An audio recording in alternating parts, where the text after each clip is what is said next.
Bismillahirrahmanirrahim. Assalamualaikum warahmatullahi wabarakatuh. Alha- Waalaikumsalam warahmatullahi wabarakatuh. Masya Allah, alhamdulillahirrahmanirrahim. Segala puji bagi Allah yang alhamdulillah pada kesempatan hari ini masih memberikan kita semua nikmat dan karunia-Nya. Salawat dan salam kita aturkan kepada Rasulullah Shallallahu Alaihi Wasallam, kepada para sahabatnya, para pengikutnya, dan hingga kepada kita. Amin ya rabbal alamin. Tidak lupa juga kita juga mari mendoakan saudara-saudara kita yang mungkin saat ini sedang tertimpa musibah, terkena bencana, atau mungkin ada yang sedang sakit. Semoga mereka diberikan taufik oleh Allah Subhanahu wa Ta'ala untuk dapat bersabar dan ridho atas segala ketetapannya. Semoga bagi seorang Muslim, rasa sakit atau musibah itu menjadi penggugur dosa. Insya Allah, untuk dosa-dosanya dan khilafnya, semoga diampuni Allah Subhanahu wa Ta'ala. Amin. Dan untuk malam hari ini, apa kabarnya, Bro dan Usis?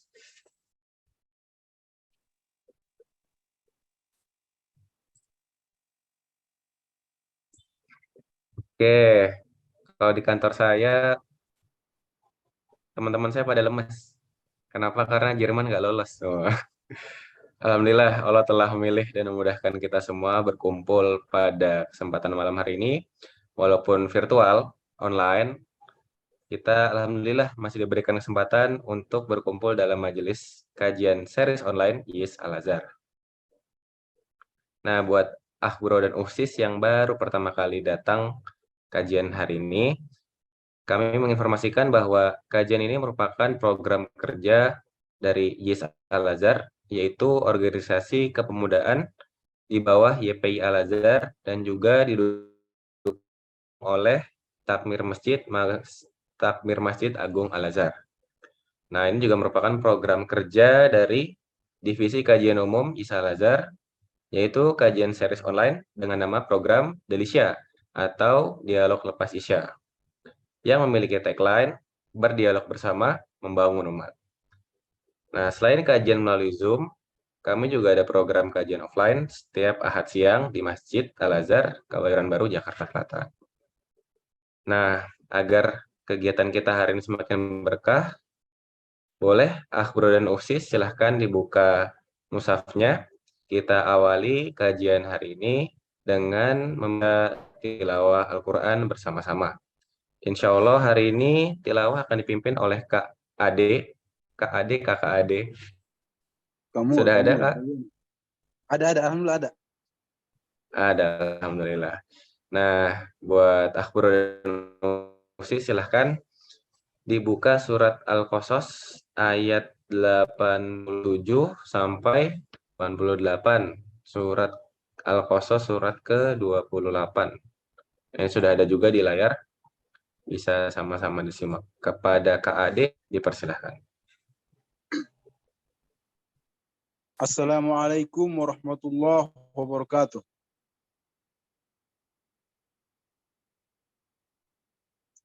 Baik, nah teman-teman, suara saya kedengaran nggak? Kedengaran, Kak? Oke, bismillah. A'udzu billahi minasyaitonir rajim. Bismillahirrahmanirrahim. ولا يصدنك عن آيات الله بعد إذ أنزلت إليك وادع إلى ربك ولا تكونن من المشركين ولا تدع مع الله إلها آخر لا إله إلا هو كل شيء هالك إلا وجهه له الحكم وإليه ترجعون Sadaqallahul azim.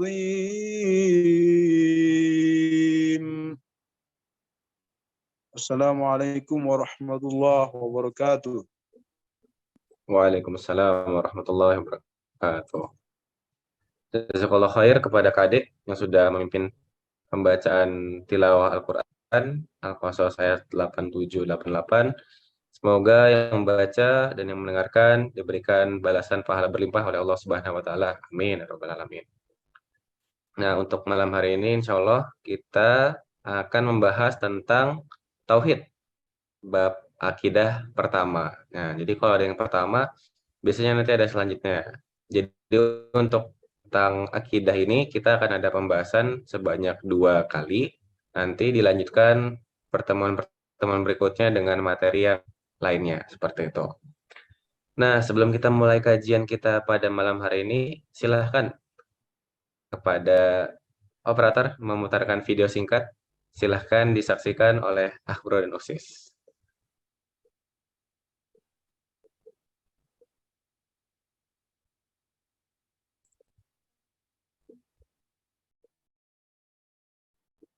Videonya nggak ada.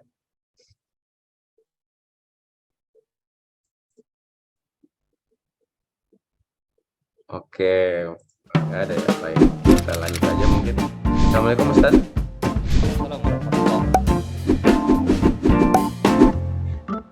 Kabarnya baik Ustaz? Ya, alhamdulillah baik. Antum baik kan? Alhamdulillah baik Ustaz. Nah, izin Ustadz mungkin memperkenalkan Ustadz dulu, saya lupa nih malah. Jadi untuk malam hari ini insya Allah materinya tentang Tauhid, Akidah akan dibawakan oleh Ustadz Syafri. Nama lengkap beliau adalah Ustadz Syafri Muhammad Nur LC, alamat beliau ada di Pamulang, tempat tanggal lahir Banyuasin 22 Agustus 1993. Mungkin kalau ada yang mau bertanya silahkan bisa dikontak Ustadznya di nomor HP 0858 7822 8601. Sekali lagi 0858 7822 8601.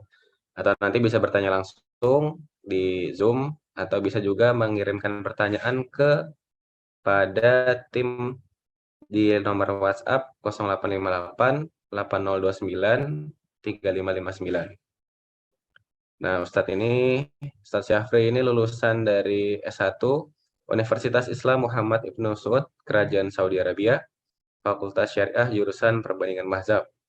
Dan beliau melanjutkan studinya di S2 di Institut Ilmu Al-Quran, Jakarta, program studi Hukum Ekonomi Syariah Muamalah. Nah, mungkin sebelum kita memulai kajian malam hari ini, Bro silahkan kita luruskan niat kita lagi dan juga memperhatikan adab-adab penuntut ilmu. Silahkan dicatat ilmunya, semoga menjadi berkah dan bisa kita aplikasikan dalam kehidupan sehari-hari. Nah, itu tadi mungkin nanti pertanyaannya yang banyak masuk, banyak nanti kita akan pilih-pilih yang kira-kira mewakili. Nah, tidak lama-lama lagi kita dengarkan dari materi dari Ustadz Syafri kepada Ustadz, kami persilahkan. Tafadhol Ustadz. Baik, jazakumullah khairan. Assalamualaikum warahmatullahi wabarakatuh. Waalaikumsalam. Bismillahirrahmanirrahim. Alhamdulillahirabbil alamin wa bihi nasta'in ala umurid dunya waddin. Asyhadu an la ilaha illallah wahdahu la syarikalah wa asyhadu anna Muhammadan abduhu wa rasuluh. Allahumma shalli wa sallim wa barik ala sayyidina Muhammadin wa ala alihi wa ashabihi wa man da'a bi da'watihi wa amila bi sunnatihi ila yaumiddin. Subhanaka la ilma lana illa ma 'allamtana innaka antal alimul hakim. Rabbi shrah li sadri wa yassir li amri wahlul 'uqdatam min lisani yafqahu qawli. Allahumma anfa'na bima 'allamtana wa 'allimna ma yanfa'una wa zidna 'ilman nafi'a warzuqna fahman jayyida amin ya rabbal alamin. Teman-teman sekalian, ikhwat dan akhwat yang dirahmati Allah Subhanahu wa taala, alhamdulillah di malam hari ini awal perjumpaan kita untuk bisa berkumpul bersama secara online dalam program Indonesia gitu ya. Mudah-mudahan pertemuan kita di awal ini bisa mendatangkan kebermanfaat untuk kita semua, bisa mendatangkan keberkahan untuk kita semua, berkah hartanya, berkah waktunya, berkah apalagi ilmunya, berkah lingkungannya, berkah circle-nya, dan berkah semuanya. Amin ya rabbal alamin. Irza ilahi ta'ala wa li syafa'at Rasulillah sallallahu alaihi wasallam. Al-Fatihah. A'udzu billahi minasyaitonir rajim. Bismillahirrahmanirrahim.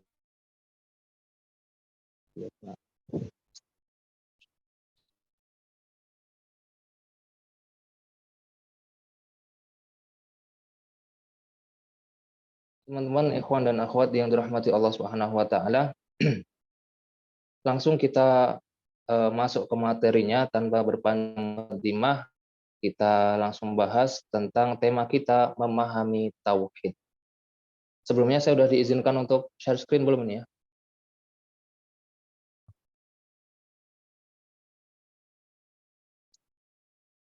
Oh, udah.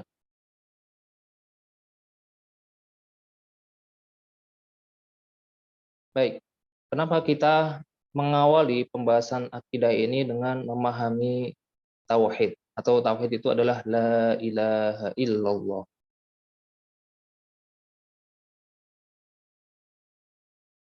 Nah, memahami kalimat la ilaha illallah. Kenapa harus kita pahami begitu? Karena ya memang ini secara syariat dasar yang harus kita penuhi, dasar yang harus kita pahami sebagai seorang muslim. Antum sebagai seorang muslim, kalau nggak paham la ilaha illallah, terus kenapa harus bermuslim? Nah gitu, kenapa harus muslim kalau nggak paham la ilaha illallah? Makanya la ilaha illallah, kalimat tauhid ini adalah hal yang pertama harus kita ketahui, harus kita ucapkan, dan harus kita pahami maksud dari itu. Namun, tidak sedikit dari kita, terkhusus di masyarakat Indonesia itu, mereka secara lisan sudah mengucapkan la ilaha illallah. Mereka mengakui dan meyakini bahwa hanya Allah lah yang berhak untuk disembah. Secara lisan sudah terbukti dia itu adalah minal muslimin, sebagian dari kaum muslimin. Namun, ternyata dalam banyak hal atau banyak sisi, bukti la ilaha illallah yang dia yakini itu belum terbukti. Gitu ya, belum terbukti. Masih ada beberapa perkara, beberapa fenomena yang berkaitan dengan la ilaha illallah, tapi ternyata saling sikut-sikutan, saling mempermasalahkan antara satu dengan yang lainnya. Contohnya apa?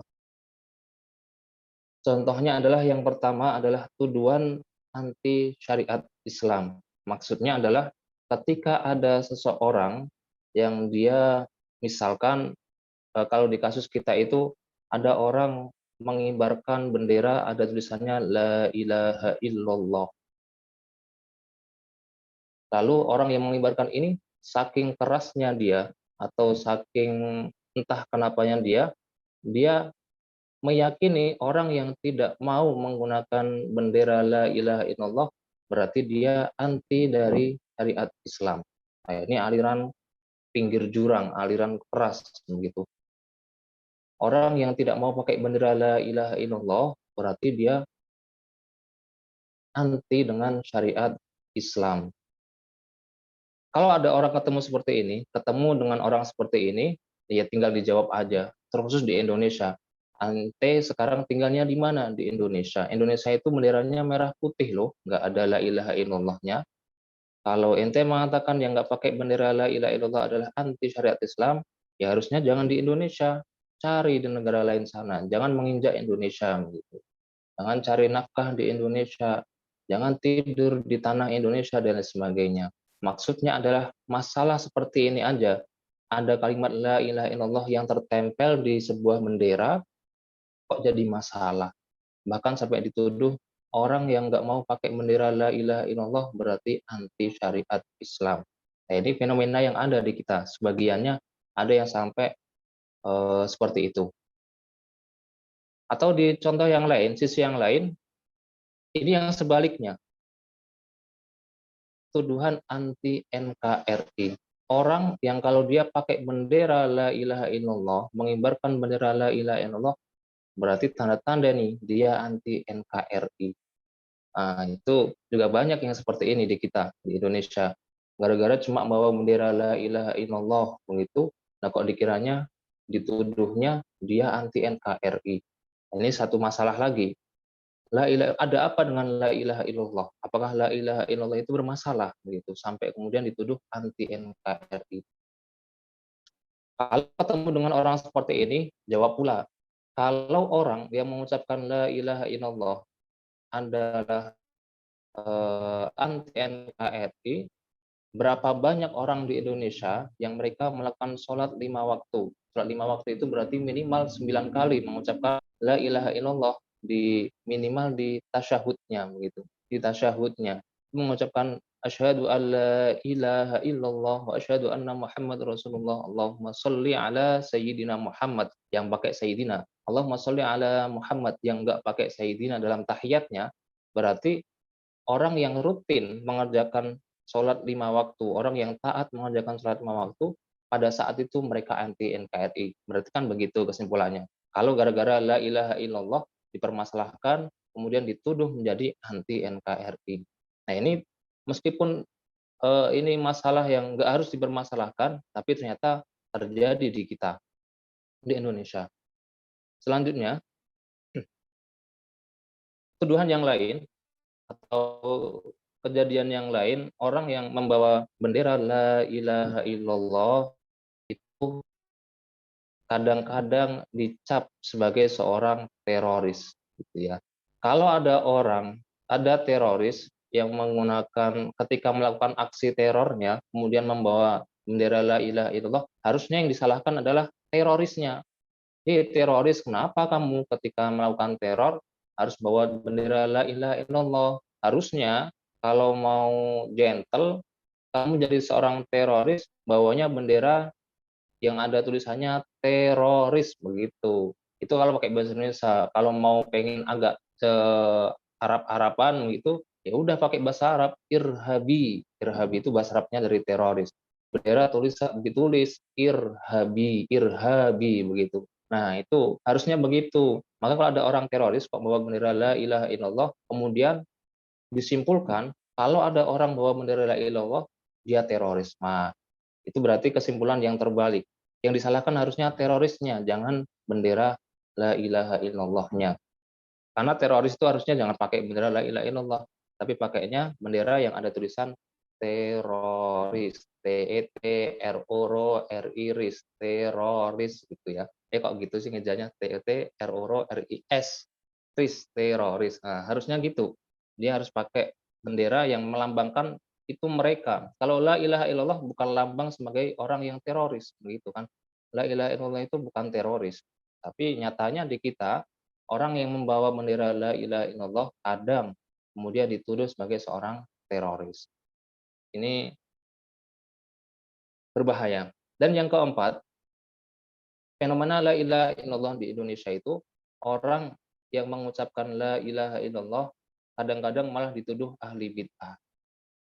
Di masyarakat kita Indonesia banyak yang setiap malam Jumat itu rutin mengucapkan la ilaha illallah. Kemudian acara ini disebut dengan tahlilan. Tahlilan. Orang mengadakan tahlilan disebut ahli bid'ah. Padahal yang diucapkan kalimat la ilaha illallah. Kenapa kemudian dituduh sebagai orang yang ahli bid'ah begitu. Nah, ini kemudian debat antara orang yang menuduh sama orang yang dituduh. Orang yang menuduh mengatakan, loh kami nggak menyalahkan tahlilnya, tapi kalau ada tambahan annya, tahlilan, ya itu jadi bid'ah. Tapi kalau cuma tahlil, itu nggak bid'ah, begitu ya. Ini jadi masalah lagi, perdebatan antara orang-orang yang bukan levelnya, bukan bidangnya, tapi kemudian berdebat, ya kayak gitu jadinya. Kalau semua disikapi dengan ilmu, ya kemudian sudah akan biasa saja. Orang yang tahlilan, ya sudah biarkan dia tahlilan, karena memang ada panutannya dari para ulama yang menganjurkan untuk tahlilan. Kalau kita yang tidak percaya dengan tahlilan, ya sudah, kita nggak usah kemudian menyalahkan orang yang tahlilan. jadinya masalah. Orang bermasalah itu adalah orang yang mempermasalahkan masalah khilafiyah. Itulah orang yang bermasalah, gitu ya. Masalah khilafiyah kok dimasalahkan, ya berarti dia yang bermasalah. Nah ini, kadang-kadang la ilaha illallah di dalam tradisi sebagian masyarakat kita yang kemudian disebut dengan tahlilan, dituduh dengan ahli bid'ah. Nah, tuduhan-tuduhan yang terjadi di negeri kita seperti ini, yang berkaitan dengan la ilaha illallah, itu setidaknya penyebabnya adalah karena memang tidak terlalu memahami apa itu la ilaha illallah. Asalkan ada orang mengatakan itu bid'ah, kita ikut-ikutan mengatakan itu bid'ah. Ada orang mengatakan dia teroris, kita ikut-ikutan teroris begitu. Cuma meramaikan. Kalau seperti ini antara pengucap la ilaha illallah dan antara orang yang meyakini, sama-sama meyakini la ilaha illallah, sama-sama meyakini Allah itu adalah Tuhan satu-satunya yang berhak untuk disembah. Kok saling sikut-sikutan, saling adu tembak, saling adu tempur begitu ya, saling berkelahi, yang senang adalah setan, setannya pasti bertepuk tangan gitu. Hore, orang muslim saling berselisih, orang muslim saling bertengkar, orang muslim saling sikut-sikutan dan lain sebagainya. Pasti setan itu mereka akan senang bertepuk tangan gitu ya. Nah, setan ada yang dari kalangan jin, ada yang dari kalangan manusia, sama-sama. Maupun yang manusia maupun yang jin, semuanya pasti akan senang melihat orang muslim itu saling gontok-gontokan, saling tinju-tinjuan, saling sikut-sikutan. Maka kita, salah satu tujuan kenapa kita membahas tentang la ilaha illallah atau tauhid ini, ya kita posisinya jangan ngikut yang ada di kanan, jangan ikut yang di kiri. Kita duduk di tengah. Kita berdiri tengah, tangan kanan kita untuk merangkul mereka yang ada di kanan kita, yang berselisih ada di tangan kanan kita. Kemudian tangan kiri kita untuk merangkul mereka yang ada di kiri kita. Rangkulkan, kita damaikan mereka, pahamkan bahwa kita ini sama-sama loh. Tuhan kita adalah Allah Subhanahu wa taala semata. Kalau ada masalah khilafiyah, ya sudah, tinggal saling toleransi begitu. Nah, ini jadi tujuan kita adalah kita berdiri di tengah untuk merangkul sesama pengucap la ilaha illallah, sesama orang yang meyakini bahwa Allah lah Tuhan satu-satunya yang berhak untuk disembah. Baik, ini beberapa fenomena tentang la ilaha illallah yang terjadi di kita. Nah, sekarang kita akan bahas tentang memaknai la ilaha illallah. Barangkali antum sudah sering mendengar makna dari la ilaha illallah itu adalah la ma'buda bihaqqin illallah. Tidak ada sesembahan yang berhak untuk disembah kecuali hanyalah Allah Subhanahu wa taala. Disebutkan oleh para ulama, wa hiya a'dhamu fariidatin faradahallahu ala ibadihi. Bahwa la ilaha illallah, tauhid itu adalah sebuah kewajiban yang paling besar yang Allah wajibkan kepada hambanya. Wahia minad-din bimazati ra'si minal jasad. Kalau diperumpamakan, la ilaha illallah atau tauhid itu ibarat dalam badan manusia itu adalah kepalanya. Orang tanpa kaki masih bisa hidup. Orang tanpa tangan masih bisa hidup. Tapi kalau orang tanpa kepala masih bisa hidup, ayo kita lari bareng-bareng, gitu ya. Kita lari bareng-bareng. Karena nggak ada orang tanpa kepala kok masih bisa hidup, gitu ya. Maka la ilaha illallah atau tauhid ini kalau diibaratkan dalam postur tubuh kita, ya ibaratnya seperti dengan kepala kita, begitu. Bimazlati ra'si minal jasad. Kemudian para ulama yang lain juga menjelaskan, ma'buda yastahiqul ibadah illallah. Tidak ada sesembahan yang berhak disembah kecuali hanyalah Allah Subhanahu wa taala. Karena sesembahan itu banyak. Ada dari kita, dari manusia yang menjadikan sesembahannya itu berupa patung. Patung dia sembah. Kemudian ada yang menyembah harta.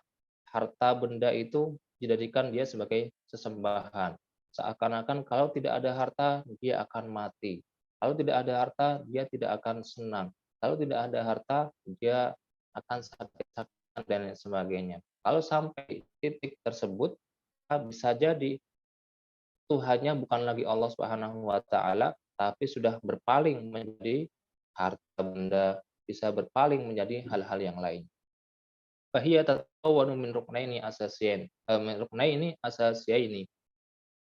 Dalam eh, rentetan kalimat la ilaha illallah ini dijelaskan oleh para ulama ada dua rukunnya, ada dua yang harus dipahami. Yang pertama adalah meniadakan nafyul uluhiyah al hakikiyah an ghairillahi subhanahu wa ta'ala.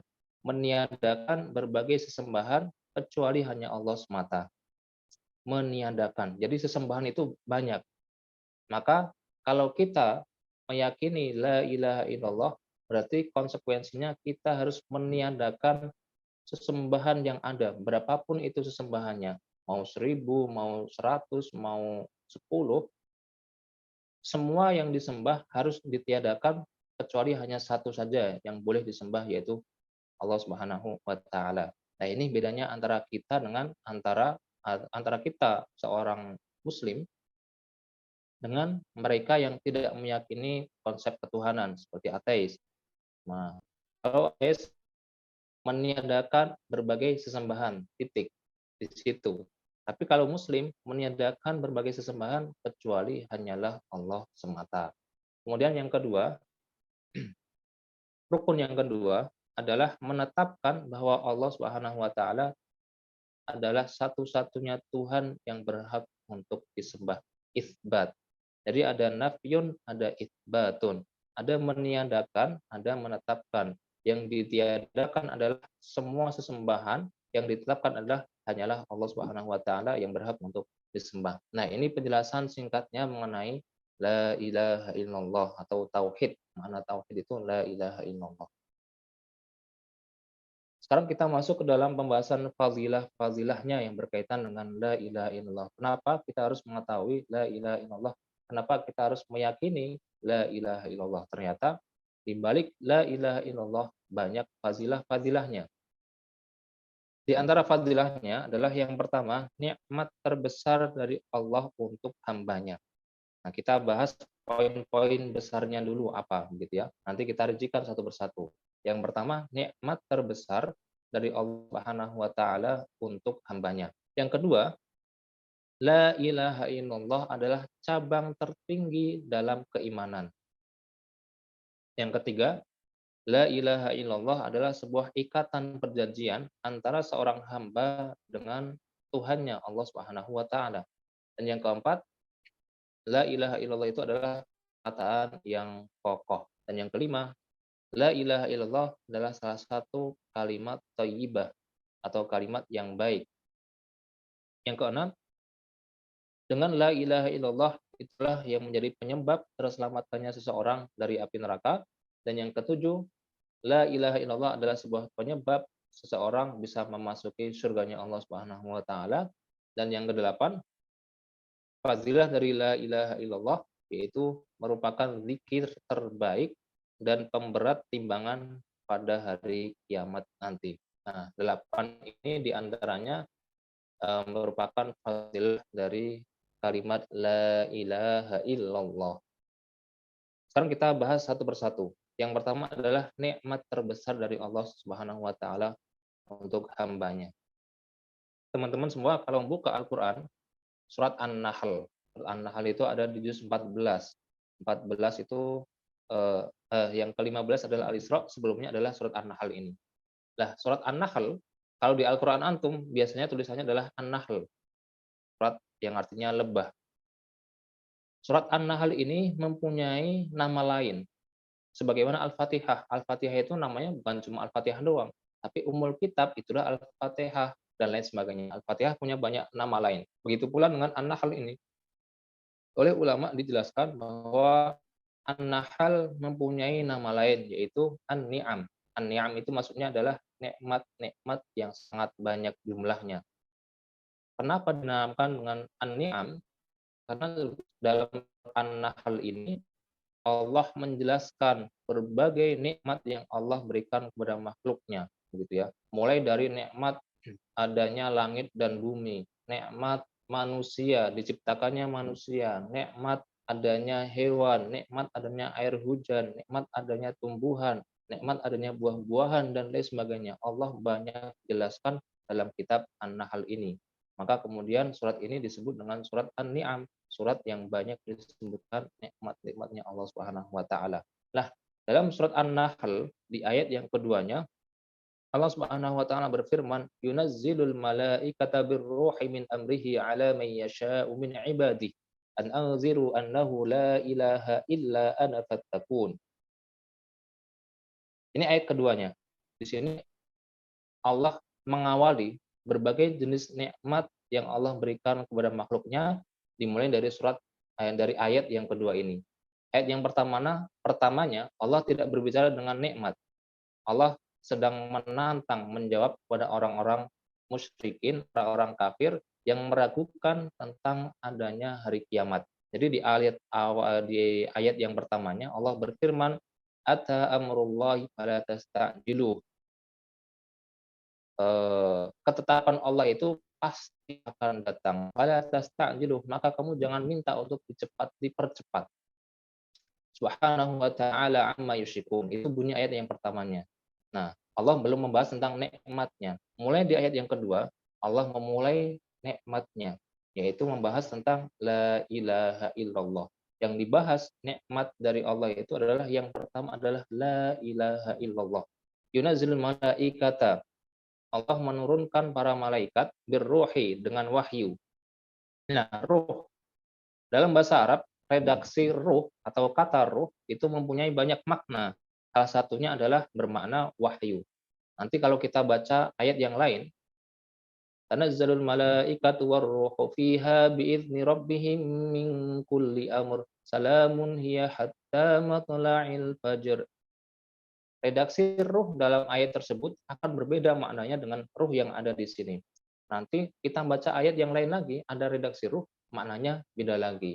Nah, yang berkaitan dengan ruh ini, insya Allah akan kita bahas di pertemuan yang akan datang. Tema tentang ruh. Sekarang, ruh dalam ayat ini maknanya adalah wahyu. Allah menurunkan para malaikatnya, yaitu dengan membawa wahyu min amrihi, karena perintah Allah Subhanahu wa taala ala man yasha'u min ibadi, kepada orang-orang yang Allah hendaki. Maksudnya adalah Allah menurunkan wahyunya kepada para anbiya-nya, para rasulnya, para rasul-rasulnya Allah Subhanahu wa taala. Untuk apa Allah turunkan wahyu tersebut kepada mereka? An alziru, agar para nabi ini nantinya menyerukan, memberikan peringatan kepada makhluk yang ada di bumi, khususnya manusia, annahu la ilaha illa ana fattakun, untuk memberikan peringatan bahwa tiada Tuhan yang berhak disembah kecuali Ana. Ana itu maksudnya adalah Allah Subhanahu wa taala. Fattakun, maka bertakwalah kalian semua kepada Allah Subhanahu wa taala. Nah, itu bunyi ayat yang keduanya. Nikmat pertama yang Allah sebutkan dalam surat An-Nahl. Nikmat yang kedua, Allah lanjutkan di surat An-Nahl yang ketiga. Apa bunyinya? Khalaqas samawati wal ardh, dan seterusnya. Allah menyebutkan nikmat langit dan bumi. Kemudian setelah itu Allah menyebutkan nikmat tentang penciptaan manusia, begitu. Kemudian Allah menyebutkan nikmat yang berupa binatang ternak dan lain sebagainya. Nah, mulai dari ayat yang kedua, intinya adalah kalau diurutkan, berarti yang pertama itu adalah yang paling mendapatkan perhatian, yang paling besar nikmatnya, yaitu la ilaha illallah. Itu nikmat yang terbesar. Kemudian Ibnu Qayyim Al-Jauziyah rahimahullahu taala menjelaskan salahul alam fi an yakunallahu wahdahu wal ma'bud. Baiknya alam dunia ini tergantung ketika makhluk hidup di dunia ini menjadikan Allah Subhanahu wa taala sebagai satu-satunya yang berhak untuk disembah. Kalau menjadikan Allah Subhanahu wa taala sebagai sesembahannya, maka dunia sedang dalam keadaan baik-baik saja. Namun sebaliknya, fasaduhu wa halakuhu fi an yu'bada ma'ahu ghairuh. Keadaan dunia menjadi tidak baik-baik saja ketika Allah itu dipersekutukan, Allah itu disyirikkan, Allah itu diduakan, gitu ya. Maka kalau sudah seperti itu, dunia sudah sedang tidak baik-baik saja. Dunia baik-baik saja kalau Allah adalah satu-satunya yang berhak untuk disembah. Nah, kalau sudah tidak disembah atau diduakan, yang berarti sudah dunia sudah tidak baik-baik saja. Itulah perkataan dari Ibnu Qayyim al-Jauziyah. Nah, ini poin yang pertama, nikmat terbesar dari Allah untuk hambanya adalah ucapan la ilaha illallah serta keyakinan yang ada dalam diri seseorang bahwa tiada Tuhan yang berhak disembah kecuali hanyalah Allah Subhanahu wa taala. Kemudian fadilah yang kedua adalah la ilaha illallah atau tauhid itu merupakan cabang tertinggi dalam keimanan. Pada suatu hadis Rasulullah bersabda, al-imanu bid'un wa sab'un au bid'un wa sittuna syu'bah. Iman itu 70 cabang lebih atau 60 cabang lebih. Nah, Nabi mengatakan seperti itu. Fa afdaluha qaulu la ilaha illallah.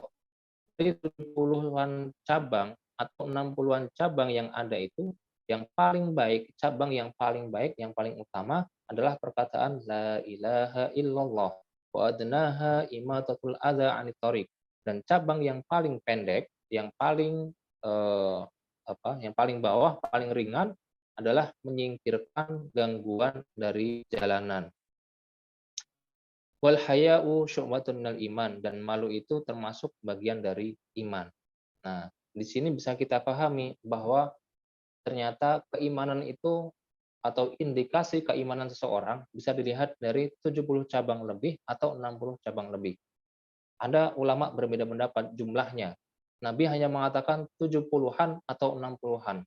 Namun ulama ada yang kemudian merincikan jumlahnya, ada yang 70-an itu maksudnya 77.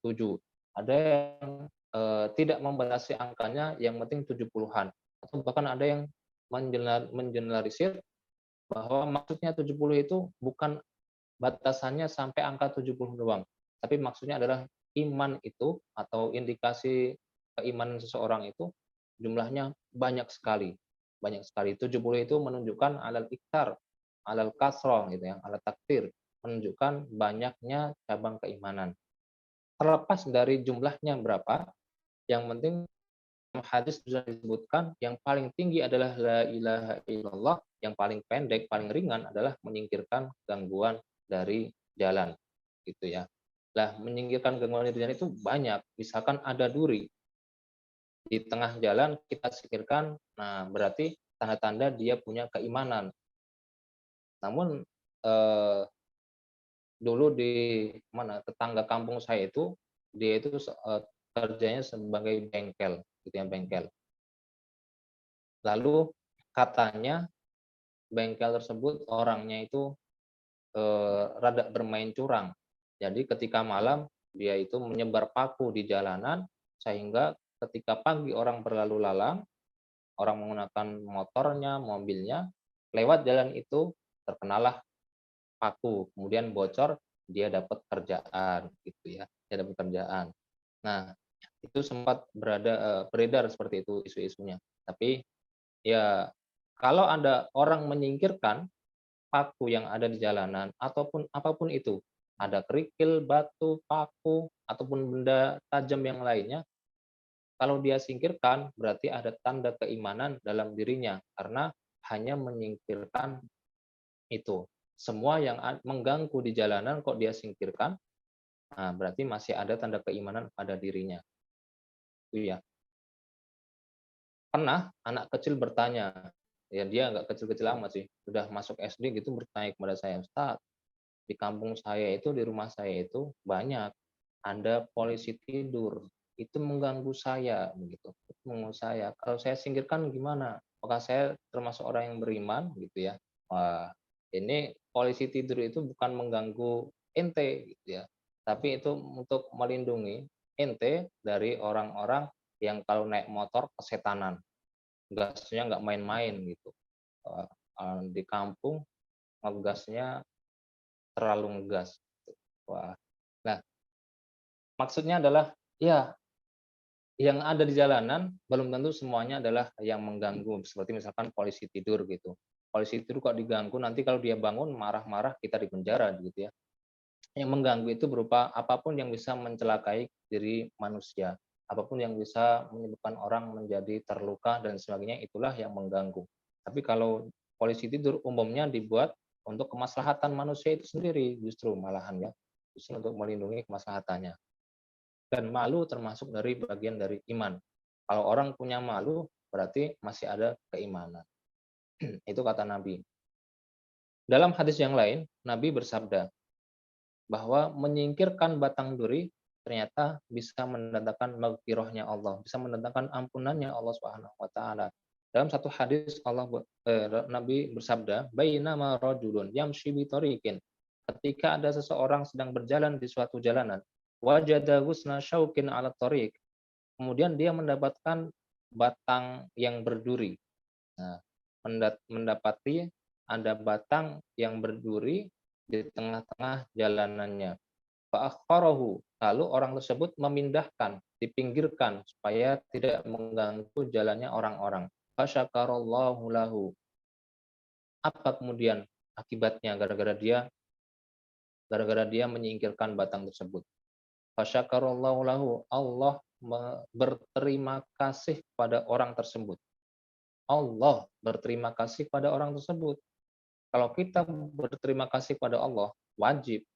Tapi ini sampai Allah berterima kasih pada kita gara-gara kita menyingkirkan batang yang berduri dari jalanan. Gitu loh. Allah sudah berterima kasih, faghfarolahu. Sudah diucapkan terima kasih, Allah mengampuni dosa-dosanya. Nah, kita tadi lihat di hadis yang pertama bahwa menyingkirkan gangguan dari jalanan itu adalah cabang keimanan yang paling ringan. Yang paling ringan saja itu Allah berterima kasih kepada dia.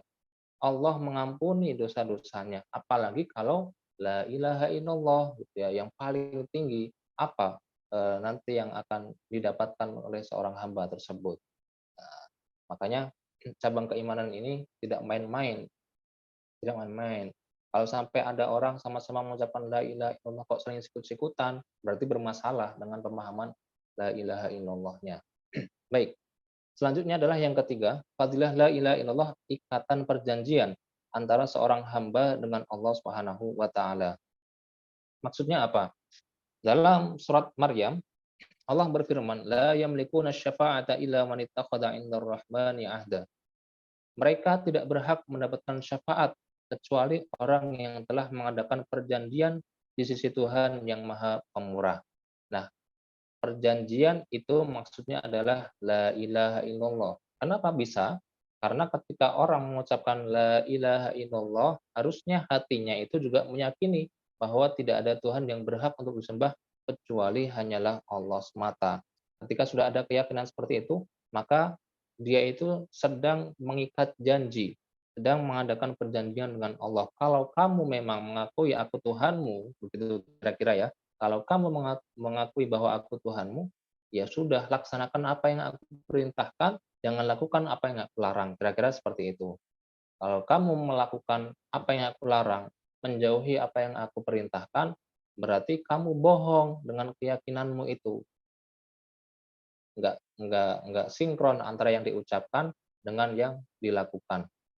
Karena hakikat dari la ilaha illallah itu adalah ikatan perjanjian untuk tunduk dengan semua perintah Allah, untuk melaksanakan semua yang diperintahkan Allah dan menjauhi apa yang dilarang oleh Allah Subhanahu wa taala.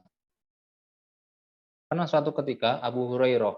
Nah, Abu Hurairah ini salah satu sahabat Nabi yang paling banyak meriwayatkan hadis dari Nabi. Itu nomor pertamanya adalah Abu Hurairah. Kalau di ranking itu Abu Hurairah ranking pertamanya, orang sahabat Nabi yang paling banyak meriwayatkan hadis Nabi. Abu Hurairah ini tanya kepada Rasulullah, "Ya Rasulullah, wahai Rasulullah, man as'adun nasi bi syafa'atika yaumil qiyamah?" Siapa orang yang paling berbahagia mendapatkan syafaatmu nanti di hari kiamat? Kata siapa? Abu Hurairah. Faqala, Nabi kemudian menjawab, "Laqad zanantu ya Abu Hurairah alla yas'alani an hadzal hadithi ahadun awwala minka." Sudah aku kira tidak ada orang yang akan menanyakan pertanyaanmu ini sebelum engkau. Engkau pasti orang yang pertama yang akan menanyakan perkara syafaat ini gitu di hari kiamat. Itu pasti, yang aku kira adalah kamu. Ternyata betul. Abu Hurairah adalah orang yang pertama menanyakan tentang orang yang paling berbahagia mendapatkan syafaatnya Rasulullah. Lalu, lima ra'aitu min hirsika 'alal hadits. Kenapa Rasulullah bisa mengira seperti itu? Karena Rasulullah melihat pada diri Abu Hurairah itu ada semangat yang luar biasa untuk menekuni hadis-hadis Nabi Shallallahu Alaihi Wasallam. Setelah itu Nabi menjawab pertanyaan beliau, as'adun nasi bi syafaati yaumil qiyamah, orang yang paling berbahagia mendapatkan syafaatku nanti di hari kiamat, mangkola, dia yang mengucapkan la ilaha illallah, tiada Tuhan yang berhak untuk disembah kecuali Allah, khalisan min qibali nafsihi, secara ikhlas dari hatinya. Dia ucapkan bukan karena paksaan, dia ucapkan bukan karena iming-iming begitu ya. Bukan karena iming-iming, bukan karena paksaan, bukan karena intervensi. Dia ucapkan la ilaha illallah. Dia yakini keyakinan tersebut memang ikhlas dari dirinya, maka orang tersebut yang nanti bisa mendapatkan syafaat Rasulullah SAW, dan dia termasuk orang yang paling berbahagia ketika mendapatkan syafaatnya Rasulullah. Satu lagi hadis dari Abu Hurairah juga, bahwa Nabi pernah bersabda begini, likulli nabiyyin da'watun mustajabah. Setiap nabi itu pasti diberikan doa yang mustajab. Fata'ajjala kullu nabiyyin da'watahu. Setiap nabi selain Nabi Muhammad atau nabi-nabi seluruh Nabi Muhammad, semuanya berdoa kepada Allah dan semuanya dikabulkan ketika masih hidup di dunia. Itu nabi-nabi sebelum Nabi Muhammad. Tapi beda dengan Nabi Muhammad. Wa inni ikhtaba'tu da'wati syafa'atan li ummati yaumal qiyamah. Nabi Muhammad meskipun juga punya doa yang mustajab, tapi tidak semua doa dipanjatkan oleh Nabi ketika di dunia. Sebagiannya disimpan untuk akhiratnya nanti sebagai bentuk syafaatnya kepada umat-umatnya Nabi Muhammad SAW. Kalau ada di antara umatku yang nanti kalau di akhirat kok nggak masuk surga, maka aku akan memberikan pertolongan, memberikan syafaat kepada dia supaya bisa masuk ke surga, gitu ya. Bisa masuk ke surga. Asalkan man mata min ummati la yusyriku billahi syai'an. Orang yang bisa mendapatkan syafaatnya Nabi itu asalkan ketika dia meninggal dunia tidak dalam keadaan mensyirikan Allah Subhanahu wa taala, tidak dalam menduakan Allah Subhanahu wa taala dengan sesuatu apapun itu. Nah, itu sudah janjinya Nabi Muhammad. Sudah jaminannya dari Nabi Muhammad, siapa yang mati dalam keadaan muslim tidak syirik, maka nanti di akhirat meskipun dia harusnya masuk neraka dulu, tapi bisa mendapatkan syafaatnya Rasulullah SAW sehingga dia bisa masuk ke surga, gitu ya, ke surga. Nah, ini ada satu bukti lagi bahwa orang yang harusnya ditetapkan sebagai ahli surga tapi ahli neraka tapi dia kemudian masuk surga. Dalam hadisnya disebut dengan orang jahannamiyun. Harusnya dia masuk neraka jahanam dulu. Tapi karena mendapatkan syafaatnya Nabi Muhammad, maka orang ini tidak jadi masuk ke jahanam atau disudahi dari jahanamnya lalu dia masuk ke surga. Nah, orang-orang seperti ini di akhirat itu disebutnya adalah jahannamiyun. Ya, jahannamiyun. Alumni dari neraka jahanam. Mantan penghuni neraka jahanam alumni. Sama seperti orang lulusan Al-Azhar, berarti sebutannya adalah Azhariyun.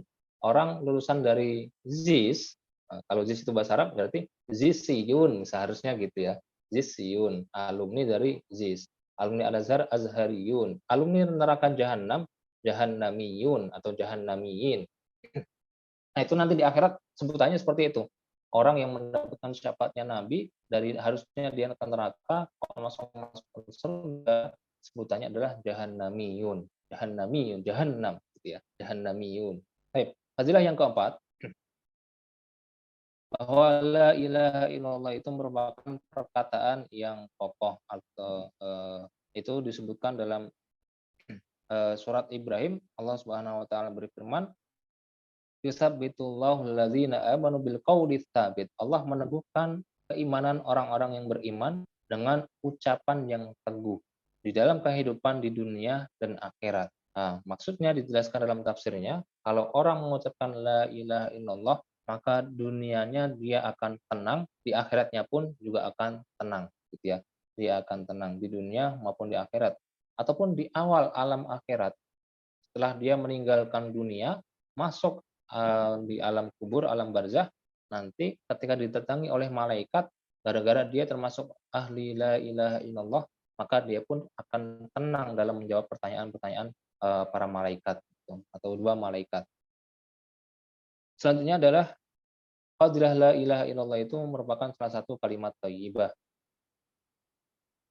Di sini disebut Allah memberikan permisalan tentang la ilaha illallah dimisalkan dengan sebuah pohon yang mempunyai akar yang kuat, cabangnya itu menjulang tinggi ke langit, kemudian pohon itu juga menghasilkan buah-buahnya. Semakin kuat akarnya pohon, maka semakin dia tidak goyah dengan guncangan-guncangan angin misalnya, ataupun yang lain-lainnya.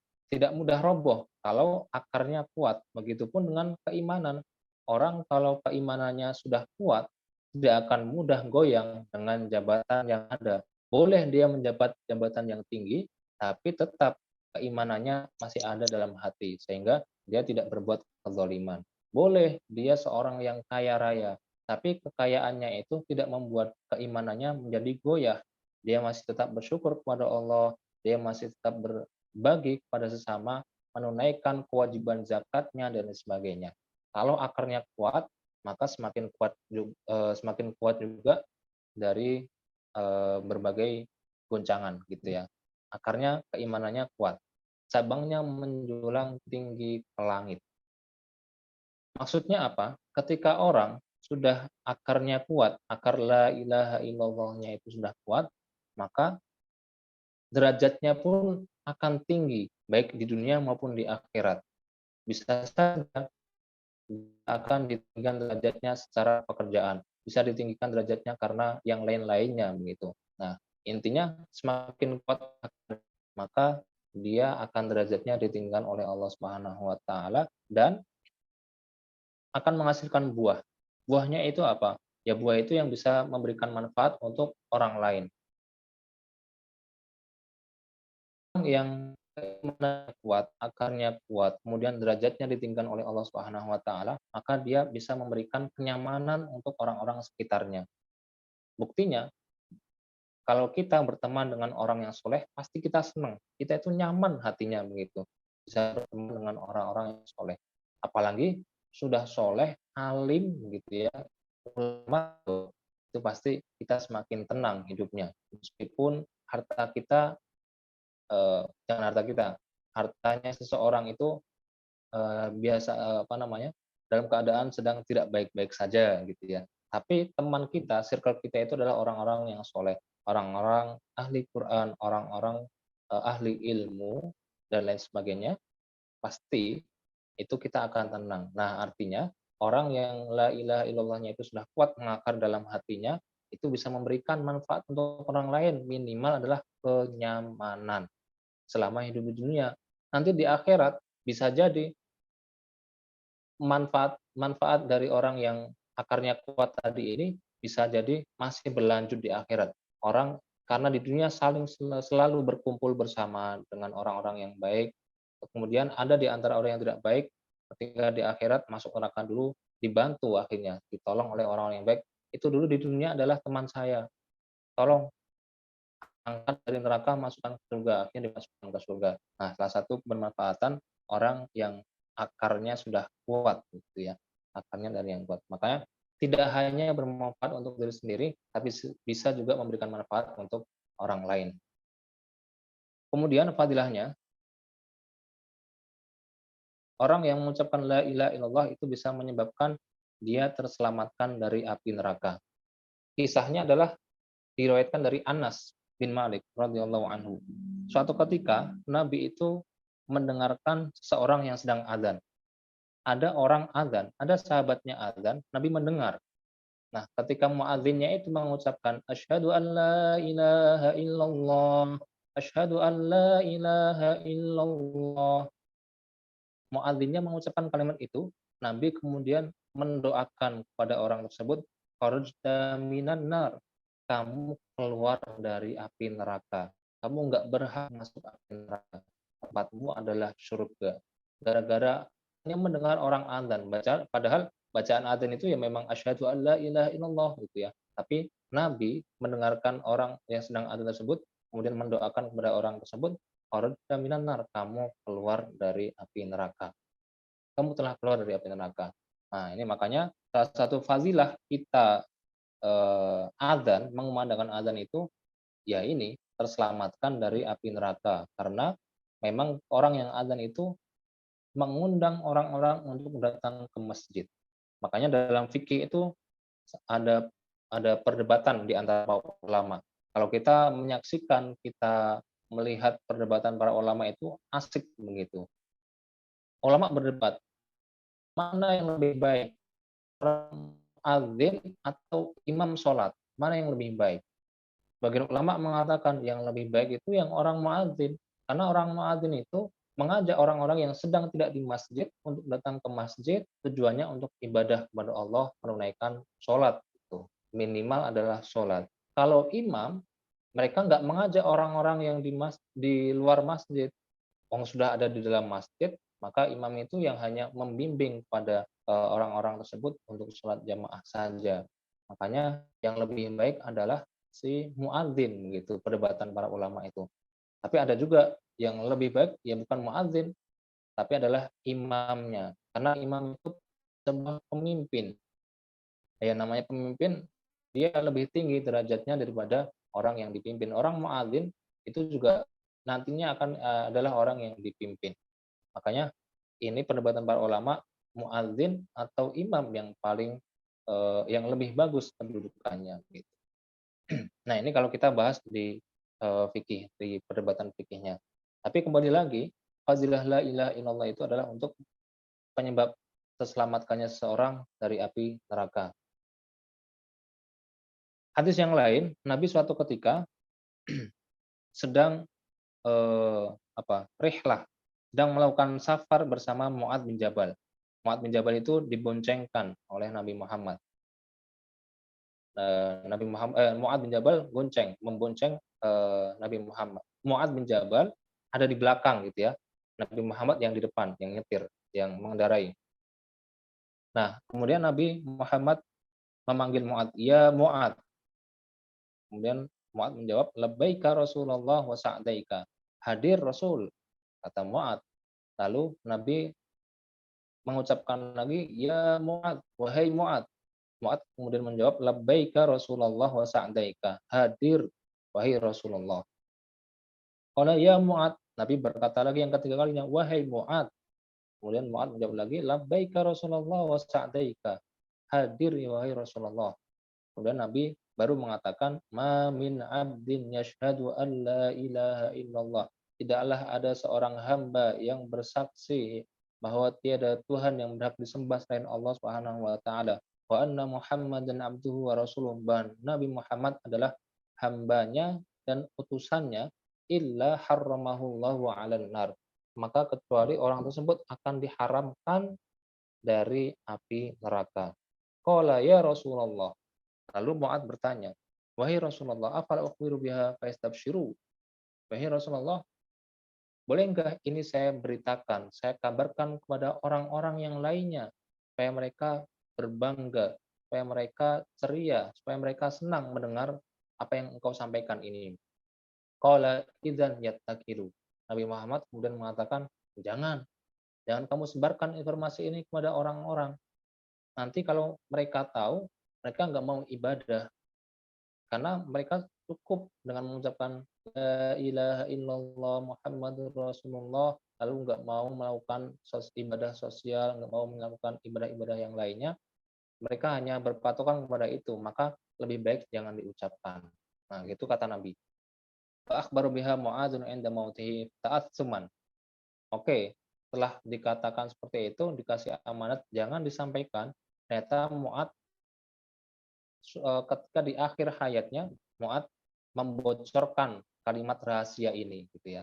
Rahasia sebenarnya Nabi hanya memberikan kalimat ini kepada Mu'adz bin Jabal saja, memberikan informasinya kepada Mu'adz bin Jabal. Nabi melarang kepada Mu'adz agar kalimat ini untuk disebarkan ke orang lain itu dilarang oleh Nabi Muhammad. Tapi di akhir hayatnya Mu'adz, beliau kemudian menyampaikan kepada sahabat-sahabatnya yang ada, "Wahai sahabat-sahabatku, ini adalah akhir dari kehidupanku. Aku punya satu kalimat rahasia yang tidak engkau ketahui." Itu Nabi pernah mengatakan, "Ma min 'abdin yashhadu an la ilaha illallah wa anna Muhammadan abduhu wa rasuluh illa haramallahu 'alan nar." Nah, setelah itu disampaikanlah apa yang berita tersebut kepada para sahabat-sahabatnya ta'assuman, karena Bung Jabal, ini informasi penting. Kalau tidak disampaikan, takut Mu'adz bin Jabal itu berdosa karena kitmanul ilmi, karena menyembunyikan ilmu. Tapi kalau disampaikan, Nabi melarang. Nah, bagaimana ini? Gitu. Akhirnya para ulama menjelaskan, maksudnya Nabi melarang itu tidak boleh diberitahukan kepada orang-orang yang masih awam, tidak boleh diberitahukan kepada sahabat-sahabatnya yang masih awam. Kalau orang awam dikasih tahu kalimat ini, takutnya mereka nanti berleha-leha. Yang penting sudah meyakini Allah Tuhannya.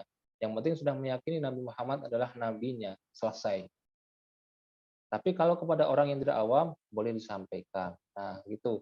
Para ulama kemudian memberikan kesimpulan hadisnya, ternyata larangannya Nabi Muhammad itu bukan untuk disebarkan kepada semua orang, bukan seperti itu, tapi hanya dilarang disebarkan kepada orang-orang yang masih awam.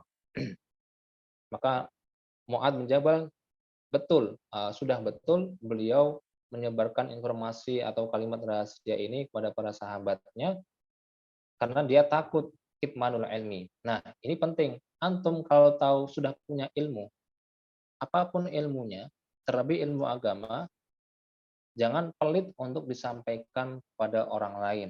Karena kalau pelit, atau bahkan ada orang yang misalkan butuh tentang permasalahan zakat, tapi dia nggak bisa ngitung-ngitungnya, antum tahu, tapi antum nggak mau memberitahu kepada dia, berarti antum sudah kitmanul ilmi, sudah menyembunyikan ilmu.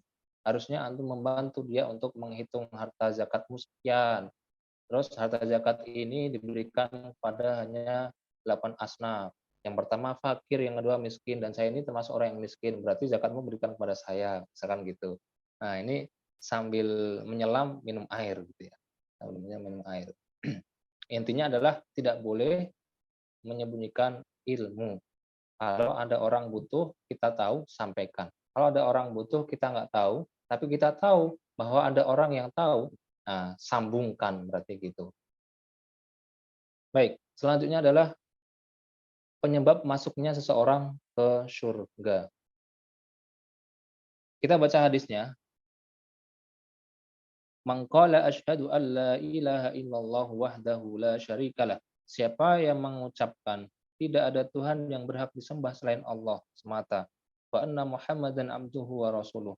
Dan Nabi Muhammad adalah hamba dan rasulnya. Wa anna Isa abdullahi wa ibnu amatihi. Dan Isa itu adalah Abdullah dan anak dari hambanya. Anak dari hambanya itu maksudnya apa? Anak dari Siti Maryam. Hambanya itu Maryam.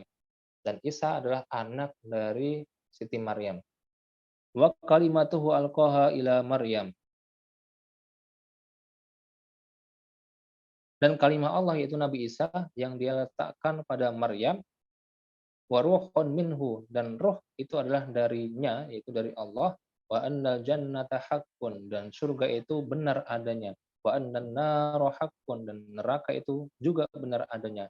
Adqalahullahu min ayyi abwabil jannati tsamaniyati sya'a. Maka orang yang seperti itu tadi, Allah akan memasukkan mereka ke dalam surga yang dikehendaki melalui salah satu pintu yang jumlahnya ada 8. Surga itu mempunyai 8 pintu. Orang tersebut akan masuk dari manapun yang disukai dari pintu-pintu surga yang ada begitu. Nah, itu gara-gara mengucapkan la ilaha illallah, meyakini Isa adalah Abdullah, dan seterusnya. Terakhir, fadilahnya adalah zikir terbaik. Nah, ini kisahnya Nabi Nuh. Nabi Nuh punya beberapa anak. Ada anaknya yang taat kepada beliau, ada anaknya yang membangkang perintahnya Nabi Nuh. Nah, Nabi Nuh itu ketika mau meninggal dunia, Nabi Nuh mengumpulkan 2 anaknya. yang patuh terhadap orang tuanya, yaitu Nabi Nuh. Nabi Nuh memanggil, "Hei dua anakku, marilah. Inni qasun alaikumal wasiyah amurukum bisnataini wa anhaakum 'anil tsnataini." Aku akan memberimu wasiat, ya, aku akan memberimu wasiat. Amurukum bisnataini, aku perintahkan kamu untuk melakukan dua perkara, dan aku akan memberikan kamu larangan untuk melakukan dua perkara. Aku perintahkan kamu dua perkara, aku larang kamu untuk melakukan dua perkara. Anhaakum 'anil syirki billahi wal kibri. Aku larang kamu berdua untuk melakukan perkara yang pertama, yaitu syirik. Aku larang kamu berdua untuk syirik, dan aku larang kamu berdua untuk takabur, untuk sombong. Wa amurukuma bila ilaha illallah. Aku memerintahkan kalian berdua yang pertama untuk mengucapkan la ilaha illallah, tiada Tuhan yang berhak disembah selain Allah, fa innas samawati wal ardh, karena sesungguhnya langit dan bumi, wa ma fihima, dan apa yang ada di antara langit dan bumi, law wuzi'at fi kaffihil mizan, kalau misalkan ditaruh di satu sisi timbangan, wa wada'at la ilaha illallah fil kaffatin, lalu di timbangan yang sisi yang lainnya itu ditaruh la ilaha illallah, maka yang lebih berat adalah timbangannya la ilaha illallah. La ilaha illallah dibandingkan dengan timbangan langit dan bumi dan isi-isinya, ternyata masih menangan la ilaha illallah timbangannya. Kanat arjah. Walau anna samawati wal ardha kanat halqatan fawudi'at la ilaha illallah alaihima laqasamathuma aw lafasomathuma. Atau kalau langit dan bumi itu ditempelkan, digabungkan jadi satu, lalu diletakkan padanya kalimat la ilaha illallah, maka kalimat itu akan memotongnya, maka kalimat itu membuatnya terbelah. Nah, itu perintah yang pertama. Perintah yang keduanya, wa amurukuma bisubhanallahi wa bihamdi. Aku memerintahkan kepada kalian berdua, wahai anakku, untuk mengucapkan subhanallah walhamdulillah. Fa innaha sholatu kulli syai'in. Karena dua ucapan itu adalah doa semua makhluk. Doa semua makhluk, wa biha yurzaqu kulli syai'in. Dan karena mengucapkan subhanallah wa bihamdi, semua makhluknya mendapatkan rizki. Nah, ini berarti the power of subhanallah wa bihamdihi. Gara-gara subhanallah wa bihamdihi bisa mendapatkan rezeki yang berkecukupan, dan itu adalah doa semua makhluk dari zaman dahulu, dari sebelum Nabi Muhammad sampai di Nabi Muhammad pun subhanallah wa bihamdihi ini merupakan zikir yang dianjurkan untuk selalu dibaca. Nah, gitu ya. La ilaha illallah merupakan zikir terbaik. Dari antara zikir-zikir yang ada, zikir yang terbaik itu la ilaha illallah. Maka tadi kembali ke yang pertama, kalau ada serangkaian acara yang di situ mengucapkan la ilaha illallah kemudian disebut bid'ah, nah terus gimana ceritanya dengan hadis ini? La ilaha illallah itu merupakan zikir terbaik di antara zikir-zikir yang lainnya. Baik. Kemudian syarat la ilaha illallah, masih berapa menit? Dan Ustadz, untuk waktunya masih ada sekitar 15 menit lagi. 15 menit, baik. Siap. Baik, kita lanjutkan. Setelah mengetahui fadilah dari la ilaha illallah, maka kita harus pahami juga tentang syaratnya. Syaratnya kalau kita meyakini la ilaha illallah, berarti yang pertama kita harus mengetahui maknanya. Apa itu maknanya la ilaha illallah? Kemudian yang kedua, meyakini substansi dari la ilaha illallah itu apa? Dan yang ketiga, menerima konsekuensinya dengan hati dan lisan. Kalau sudah mengucapkan la ilaha illallah, maka konsekuensi semuanya harus diterima, baik dari hatinya dan lisannya. Yang keempat, patuh terhadap syariat Islam. Yang kelima, jujur dalam mengucapkan la ilaha illallah. Jujur. Kemudian yang keenam, ikhlas dalam beramal. Dan yang ketujuh, mencintai pecinta la ilaha illallah. Gitu ya. Nah, sekarang kita rincikan dari 7 ini. Yang pertama, mengetahui maknanya. secara teorinya orang kalau mengetahui sesuatu maka dia akan tahu konsekuensinya. Orang yang tahu makna la ilaha illallah berarti dia tahu konsekuensinya, dia akan lebih berhati-hati dalam bertindak. Dia akan lebih berhati-hati untuk tidak melakukan perbuatan-perbuatan yang terlarang gitu. Dia akan lebih selektif. Oh, ini perbuatan yang tidak baik. Stop. Oh, ini perbuatan yang baik, lanjut. Nah, gitu. Itu bisa sampai titik itu kalau dia sudah paham apa itu la ilaha illallah. Kalau dia tahu maknanya, ya dia akan sampai titik itu. Contoh yang lain, seorang tukang, antara tukang yang masih amatir sama tukang yang sudah profesional menjadi tukang, sudah bertahun-tahun menjadi tukang. Beda.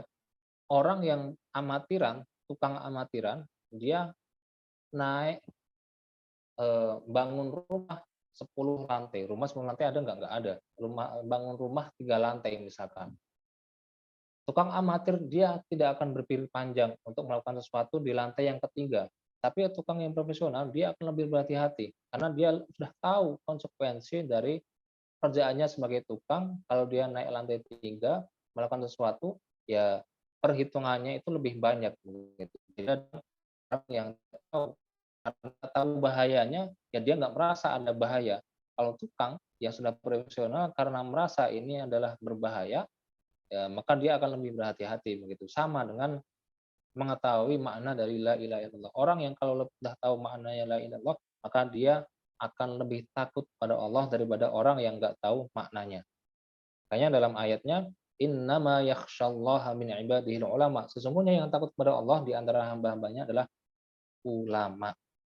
Maka kalau antum paham, sudah mengetahui la ilaha illallah, kemudian timbul rasa takut pada diri antum, berarti antum ulama dalam hal ini gitu ya. Karena ulama itu banyak. Orang paham kedokteran, dokter itu ulama dalam bidang kesehatan. Orang paham motor itu ulama dalam bidang perbengkelan gitu ya. Secara bahasanya ulama itu orang yang tahu ilmunya. Orang yang tahu ilmu itu adalah ulama. Tapi pengertian secara syariatnya ya ulama itu orang yang paham tentang ilmu-ilmu agama. Maka menjadi orang pilihan kita adalah ya kalau bisa jadilah orang yang ulama, orang yang mengetahui tentang hakikat suatu permasalahan, suatu ilmu. Maka suatu ketika Khalil bin Ahmad itu pernah mengatakan arijalu arba'atun. Manusia itu umumnya ada 4 macam tipikalnya. Yang pertama, rajulun yadri wa yadri annahu yadri. Nah, ini kalau antum hafalkan keren juga. Rajulun yadri wa yadri annahu yadri. Fadzalika alimun fattabi'u. Tipikal orang yang pertama atau ciri-ciri golongan orang yang pertama adalah ada orang yang dia mengetahui suatu ilmu dan dia pun mengerti, dia sadar bahwa dia adalah orang yang mengerti. Nah, kalau ada orang seperti ini, maka dia itu adalah orang yang alim. Maka ikutilah orang-orang yang seperti itu, gitu ya. Kalau ada orang alim dan dia tahu bahwa dirinya alim, maka dia itu ya orang alim. Ikutilah orang-orang alim yang seperti itu. Kalau kita tidak menjadi orang yang pertama, bisa jadi kita orang yang kedua. Rajulun yadri wala yadri annahu yadri. Ada orang yang sebenarnya dia orang yang tahu, tapi dia tidak tahu bahwa dirinya orang yang tahu. Nah, gimana sih ini? Orang yang tahu tidak tahu bahwa dirinya orang yang tahu. Nah, intinya gitu ya. Orang dia tahu ilmu, tapi tidak sadar bahwa dirinya itu sebenarnya orang yang tahu. Nah, orang yang seperti ini, kata Khalil bin Ahmad, fadzalika naimun faikiduhu. Ya, dia itu ibaratnya orang yang sedang tertidur, bangunkan saja, sadarkan saja dia bahwa kamu itu sebenarnya orang yang tahu loh. Kamu itu orang alim gitu. Kamu itu orang yang alim. Nah, itu yang kedua. Kemudian yang ketiga, rajulun la yadri wa yadri annahu la yadri. Orang yang tidak tahu ilmu, tidak mengerti, namun dia mengerti bahwa dia orang yang tidak mengerti. Nah, ya istilahnya. Orang yang tidak mengerti, tapi dia sadar diri bahwa dia itu orang yang tidak mengerti. Nah, orang-orang yang seperti ini fadzalika mustarsyidun farsyiduhu. Orang-orang ini adalah orang-orang yang dituntun untuk supaya dia menjadi orang yang tahu. Tapi jangan sampai menjadi orang yang keempat. Rajulun la yadri annahu la yadri. Rajulun la yadri wa la yadri annahu la yadri. Nah, ini kurang dikit. Orang yang tidak mengerti, orang yang tidak punya ilmu dan dia tidak mengerti kalau dia itu orang yang tidak mengerti. Orang yang tidak mengerti dan dia tidak sadar diri bahwa dia orang yang tidak mengerti. Dia jahil, nggak sadar kalau dia ini orang yang jahil. Nah, seperti bin Ahmad, fadzalika jahilun. Dia itu orang yang jahil, farfizuhu, maka tolaklah dia, jauhilah dia. Karena percuma berteman dengan orang yang jahil dan nggak sadar diri kalau dia jahil. Kalau dia jahil tapi sadar diri bahwa dia orang yang jahil, masih mending, bisa dibimbing. Tapi kalau jahil, nggak sadar kalau dirinya orang jahil, nah inilah yang kita lihat di sosmed gitu ya. Di sosmed itu netizeniun gitu.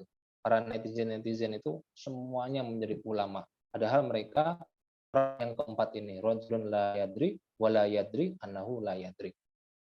Baik, selanjutnya adalah meyakini substansinya. Kalau kita sudah mengucapkan la ilaha illallah, maka kita harus meyakini substansi dari la ilaha illallah itu. Allah Subhanahu wa taala berfirman, "Innamal mu'minuna alladzina amanu billahi wa rasulihi tsumma lam yartabu." Sesungguhnya orang-orang yang beriman itu hanyalah orang-orang yang percaya, beriman kepada Allah dan Rasul-Nya, kemudian mereka tidak ragu-ragu. Nah itu, kalau sempat sudah mengucapkan la ilaha illallah, tapi dalam hatinya kok ragu-ragu, emang benar ya Allah itu harus disembah? Emang benar ya Nabi Muhammad itu adalah Nabiullah? Nah, kalau muncul keraguan seperti itu, berarti ya belum memenuhi syarat la ilaha illallah, belum memenuhi atau belum bisa mendapatkan fadilah dari la ilaha illallah itu tadi. Kemudian yang ketiga, menerima konsekuensinya dengan hati dan lisan. Orang kalau sudah mengucapkan la ilaha illallah, ya harus diterima konsekuensinya menjadi seorang muslim itu apa aja. Diterima dengan hati, diterima dengan lisannya juga. Jangan seperti orang-orang kafir. Orang-orang kafir itu diceritakan dalam surat As-Saffat. Innahum kanu idza qila lahum la ilaha illallah. Orang-orang kafir itu ketika mereka dahulu dikatakan kepada mereka la ilaha illallah, tiada Tuhan yang berhak disembah selain Allah. Yastakbirun, maka orang-orang kafir akan menyombongkan diri mereka sendiri. Wa yaqulun, kemudian mereka mengatakan, a inna latariku alihatana li syairin majnun. Orang-orang kafir mengatakan, apakah sesungguhnya kami harus meninggalkan sesembahan-sesembahan kami ini hanya karena seorang penyair yang gila. Penyair yang gila itu maksudnya adalah Nabi Muhammad. Nabi Muhammad dikatakan penyair yang gila gitu ya, karena membacakan ayat-ayat Allah. Apakah kami harus meninggalkan kesembahan kami gara-gara satu orang ini, penyair orang gila ini? Nah, itu orang-orang kafir. Bal jaa bil haqqi wa saddaqal mursalin. Lalu Allah Subhanahu wa taala memberikan penegasan bahwa Nabi Muhammad itu telah datang membawa kebenaran dan membenarkan rasul-rasul sebelumnya. Nah, gitu ya. Jadi kalau sudah mengucapkan la ilaha illallah ya harus diterima dengan hati dan lisannya, jangan sampai diingkari. Kemudian yang keempat, kalau sudah mengucapkan la ilaha illallah, meyakini la ilaha illallah, ya berarti harus patuh terhadap syariat Islam. Siapa yang menyerahkan dirinya kepada Allah, sedang dia orang yang berkebaikan, maka sesungguhnya ia telah berpegang pada buhul tali yang kokoh. Maknanya maksudnya adalah ya kalau sudah mengucapkan la ilaha illallah, ya berarti dia sudah menjalin ikatan pada Allah untuk patuh terhadap syariat Islam. Apa yang diperintahkan Allah, lakukan. Apa yang diperintahkan Nabi Muhammad, lakukan. Apa yang dilarang oleh Allah dan Nabi Muhammad, tinggalkan. Nah gitu, patuh terhadap syariat Islam. Selanjutnya, jujur dalam mengucapkan. Kalau lisannya mengucapkan la ilaha illallah, ya harus hatinya pun juga mengucapkan seperti itu, meyakini seperti itu. Jangan seperti orang-orang munafik. Dalam Al-Qur'an disebutkan ada beberapa ayat di mana Allah bahas tentang orang munafik. Orang munafik itu dijelaskan dalam Al-Qur'an, wa minan nas man yaqulu amanna billahi wa bil yaumil akhir wa ma hum bimumin. Ada di antara manusia itu yang secara lisannya mengucapkan, kami beriman kepada Allah dan hari kemudian, hari akhir. Wa ma hum bimumin. Tapi mereka itu bukanlah orang-orang yang beriman. Meskipun secara lisan mengucapkan seperti itu, tapi ternyata oleh Allah mereka itu bukan orang yang beriman. Yukhadi'unallaha walladzina amanu. Mereka hendak menipu Allah dan menipu orang-orang yang beriman. Wa ma yakhda'una illa anfusahum wa ma yashkurun. Padahal mereka hanya menipu diri mereka sendiri, sedang mereka tidak sadar kalau mereka sedang menipu diri mereka sendiri. Fi qulubihim maradun fazadahumullahu marada. Dalam hati mereka ada sebuah penyakit, lalu Allah menambahkan penyakit pada hati mereka. Walahum adzabun alim bima kanu yakdzibun. Dan orang-orang munafik seperti itu nanti akan mendapatkan siksa yang pedih sebab mereka berdusta dalam ucapannya. Nah, itu salah satu ayatnya di mana Allah mempertegas tentang keadaan orang-orang yang munafik. Ada juga ayat yang lain di surat Al-Munafikun, bahkan dijadikan sebagai nama surat Al-Munafikun. Allah berfirman di ayat yang pertama, "Idza ja'akal munafiquna qalu nashhadu innaka la rasulullah wallahu ya'lamu innaka la rasuluh wallahu yashhadu innal munafiqina lakadzibun." Idza ja'akal munafiqun, apabila ada orang-orang munafik datang kepadamu wahai Nabi Muhammad, faqalu, mereka mengatakan, nashhadu innaka la rasulullah, kami mengakui bahwa sesungguhnya kamu benar-benar Rasulullah. Wallahu yashhadu wallahu ya'lamu innaka la rasuluh, gitu ya. Wallahu yashhadu innal munafiqina kadzibun. Allah mengetahui bahwa sesungguhnya kamu benar-benar rasulnya, dan Allah mengetahui bahwa sesungguhnya orang-orang munafik itu benar-benar pendusta. Artinya hanya ucapan saja, tapi tidak dengan keyakinannya. Yang keenam, ikhlas dalam beramal. As'adun nasi bi syafaati yaumil qiyamah man qala la ilaha illallah khalisan min qalbi aw nafsi. Tadi sudah kita bahas. Orang yang berbahagia karena mendapatkan syafaatku pada hari kiamat nanti adalah orang yang mengucapkan la ilaha illallah dengan ikhlas dalam hatinya atau dirinya. Dan yang terakhir adalah syaratnya la ilaha illallah itu harus mencintai para pengucap la ilaha illallah, mencintai para orang yang meyakini tentang la ilaha illallah. Disebutkan oleh para ulama, fayajibu mahabbatu hadhil kalimah.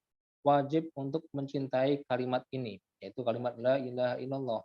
Wa maqtadathu, dan harus mencintai apa yang terkandung dalam kalimat la ilaha illallah. Wa ma dallat alaihi, dan apa yang ditujukan dari kata la ilaha illallah. Wa mahabbatu ahliha al-amilina biha, dan harus mencintai orang-orang yang mengucapkan la ilaha illallah dan melakukan amal perbuatan yang sesuai dengan la ilaha illallah. Al-multazimina li syurutiha wa bughdhu ma naqadha dzalika. Yang intinya adalah mencintai orang-orang yang berperilaku sesuai dengan perilakunya para ahli tauhid, para ahli la ilaha illallah. Maka kembali seperti yang kita bahas di awal, kalau ada orang sesama mengucapkan la ilaha illallah kok sikut-sikutan, berarti tidak terpenuhi syaratnya dia untuk la ilaha illallah, tidak terpenuhi syaratnya dia untuk mendapatkan fadilah-fadilah dari kalimat tauhid ini. Karena sesama kalimat la ilaha illallah itu harus saling rangkulan, harus saling bergandeng tangan, jangan sampai mereka berpecah belah, gitu ya. Jangan sampai berpecah belah. Nah, ini tugas kita. Kita sekarang ini tidak boleh jadi orang yang ada di sisi kanan saja, atau di sisi kiri saja, di golongan kiri saja, gitu enggak. Kita di tengah-tengah, kita punya dua tangan, tangan kanan untuk menggandeng orang yang di ekstrem kanan, tangan kiri untuk menggandeng orang yang di ekstrem kiri. Kita sambungkan menjadi satu lingkaran, satu kebersamaan. Kalau ada perbedaan, wajar. Apalagi kalau perbedaannya adalah perbedaan yang sudah khilafiyah para ulama. Tadi kita quote-nya itu adalah menjadikan masalah pada permasalahan khilafiyah maka dialah yang bermasalah. Orang yang bermasalah adalah menjadikan masalah pada perkara-perkara masalah khilafiyah, itu adalah orang yang bermasalah. Itu quote-nya gitu ya. Baik, pas 21.15 kita pas sudah di akhir, maka kalau ada yang mau didiskusikan sesuai dengan tema kajiannya atau nama kajiannya Delisa gitu ya, dialog. Kalau nggak ada dialognya berarti bukan Delisa namanya nanti. Baik, silakan kalau ada yang mau didiskusikan, sekarang waktunya untuk berdiskusi. Saya serahkan kembali kepada hostnya. Nah, Ustadz, jazakallah khair pada Ustadz Syafri yang telah menyampaikan banyak ilmunya malam hari ini. Dan tadi menarik penyampaian dari beliau. Tapi sebelum kita masuk ke pertanyaan, mungkin ada titipan dari penyelenggara untuk Ahbro dan Uksis. Kami mengajak untuk menebar kebaikan dengan infak kegiatan dapat disalurkan di rekening infak Bank Syariah Indonesia nomor 7888222655 atas nama Yis Al-Azhar QQ Kajian. Jangan lupa nanti kalau untuk transfer bisa ditambahkan kode unik +1. Nah, juga buat Ahbro dan Uksis yang belum follow Instagram dan YouTube dari Yis Al-Azhar, silahkan di follow dan subscribe. Karena nanti ada banyak informasi yang bisa didapatkan dari akun Yis Al-Azhar, kajian, ataupun kegiatan-kegiatan lainnya. Terus nanti jangan lupa juga untuk teman-teman, pekan depan di jam yang sama, masih bersama dengan Ustadz Syafri, insya Allah kita akan ada materi pertemuan kedua, dan juga ada kuis tentang materi pertemuan kali ini. Jadi, jangan sampai pekan depan ikut lagi lalu sudah lupa. Nah, ini mumpung ada kuisnya dan juga katanya ada hadiahnya. Silahkan buat Ahbro dan Usis untuk berlomba-lomba dalam kebaikan. Baik Ustadz, untuk pertanyaannya sudah masuk di kami, izin sudah ada, Alhamdulillah ada 11. Izin kami bahas satu-satu dulu. Iya. Yang pertama nih dari, enggak ada namanya semua ternyata. Assalamualaikum Ustadz, untuk pertanyaan pertama, bagaimana mengembalikan tauhid seorang muslim yang ketika tertimpa banyak musibah, kemudian menyikapi musibah tersebut dengan terpuruk dan justru makin jauh dari Allah? Tafadhol Ustadz. Ya. Memang ketika seorang umat Nabi Muhammad itu kalau dikasihkan musibah sudah dikasihkan solusinya. Cara mensyukuri musibah yang dia sedang rasakan itu dengan bersabar. Sabar itu adalah bentuk rasa syukurnya dia. Allah memberikan kenikmatan kepada umatnya Nabi Muhammad ada dua cara. Yang pertama, nikmat berupa kenikmatan yang kita sukai. Yang kedua, nikmat berupa yang tidak kita sukai atau keburukan. Yang kita sukai, cara menyikapinya adalah dengan bersyukur, mengucapkan kalimat syukur. Kalau ada nikmat yang tidak kita sukai, maka cara menyikapinya dengan bersabar. Nah, ketika seorang muslim sedang diberikan kenikmatan oleh Allah berupa musibah, maka langkahnya adalah sabar. Tapi sabar itu musuhnya setan. Setan itu nggak mau membiarkan umatnya Nabi Muhammad bisa bersabar, gitu ya. Bisa bersabar, maka wajar kalau ada seseorang muslim yang imannya ternyata belum kuat-kuat amat, atau karena keadaan yang satu keadaan yang lain yang menyebabkan dia terlupa terhadap keimanan yang sudah pernah dia pelajari, yang sudah dia pahami sebelumnya dengan baik. Tapi pas kena musibah ternyata dia terlupakan oleh itu. Nah, itu salah satu hasutan dari setan.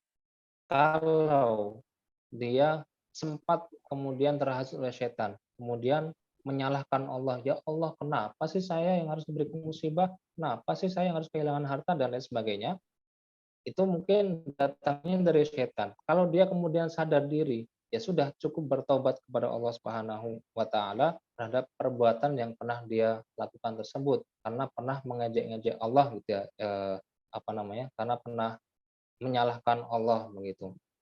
Maka kalau pengen mengembalikan supaya dia menjadi ahli tauhid lagi, ya sudah, dia harus, kalau dia belum sadar, ada orang yang menyadarkan. Kalau dia bisa sadar sendiri, ya syukur alhamdulillah, kemudian dia tinggal bertaubat kepada Allah, menyesali apa yang dia perbuat di masa yang lampau itu ketika mendapatkan musibah. Tugas kita, kalau kita mempunyai teman yang sedang terkena musibah, hibur dia, kuatkan imannya dia supaya tidak sampai imannya itu goyah ketika mendapatkan musibah. Itu tugas kita sebagai orang yang tidak terkena musibah. Kasihan sudah terkena musibah secara fisiknya, tapi secara keimanannya pun juga terkena musibah juga. Nah kan kasihan. Maka kita yang tidak terkena musibah, hibur mereka, kuatkan imannya, kemudian ya jangan sampai dia kemudian kehilangan keimanannya. Itu sangat rugi, sangat rugi. Wallahu taala alam bisawab. Jazakallahu khair Ustaz. Nah itu kan kalau misalkan teman kita yang bermasalah Ustaz. Nah misalkan diri kita sendiri Ustaz. Nah bagaimana cara menghibur atau menguatkan kembali keimanan kita ketika kita ditimpa musibah Ustaz? Oke, diri sendiri ya. Kalau diri sendiri, Ya, cara menghibur ya nggak bisa terhibur. Orang kitanya sedang sedih, gimana cara menghiburnya? Gitu ya. Kita menghibur itu susah, gitu. Kecuali kalau orang memang hatinya sudah tidak ada dunianya. Dunia itu bukan di hati, tapi di tangan, gitu ya. Ketika dunia sudah di tangan, maka dia akan bisa menghibur diri sendiri. Ketika cobaan datang, kehilangan harta, rumahnya kebakaran dan sebagainya. Karena dunia di tangan, maka dia akan bisa menghibur diri sendiri. Ah, cuma dunia di tangan.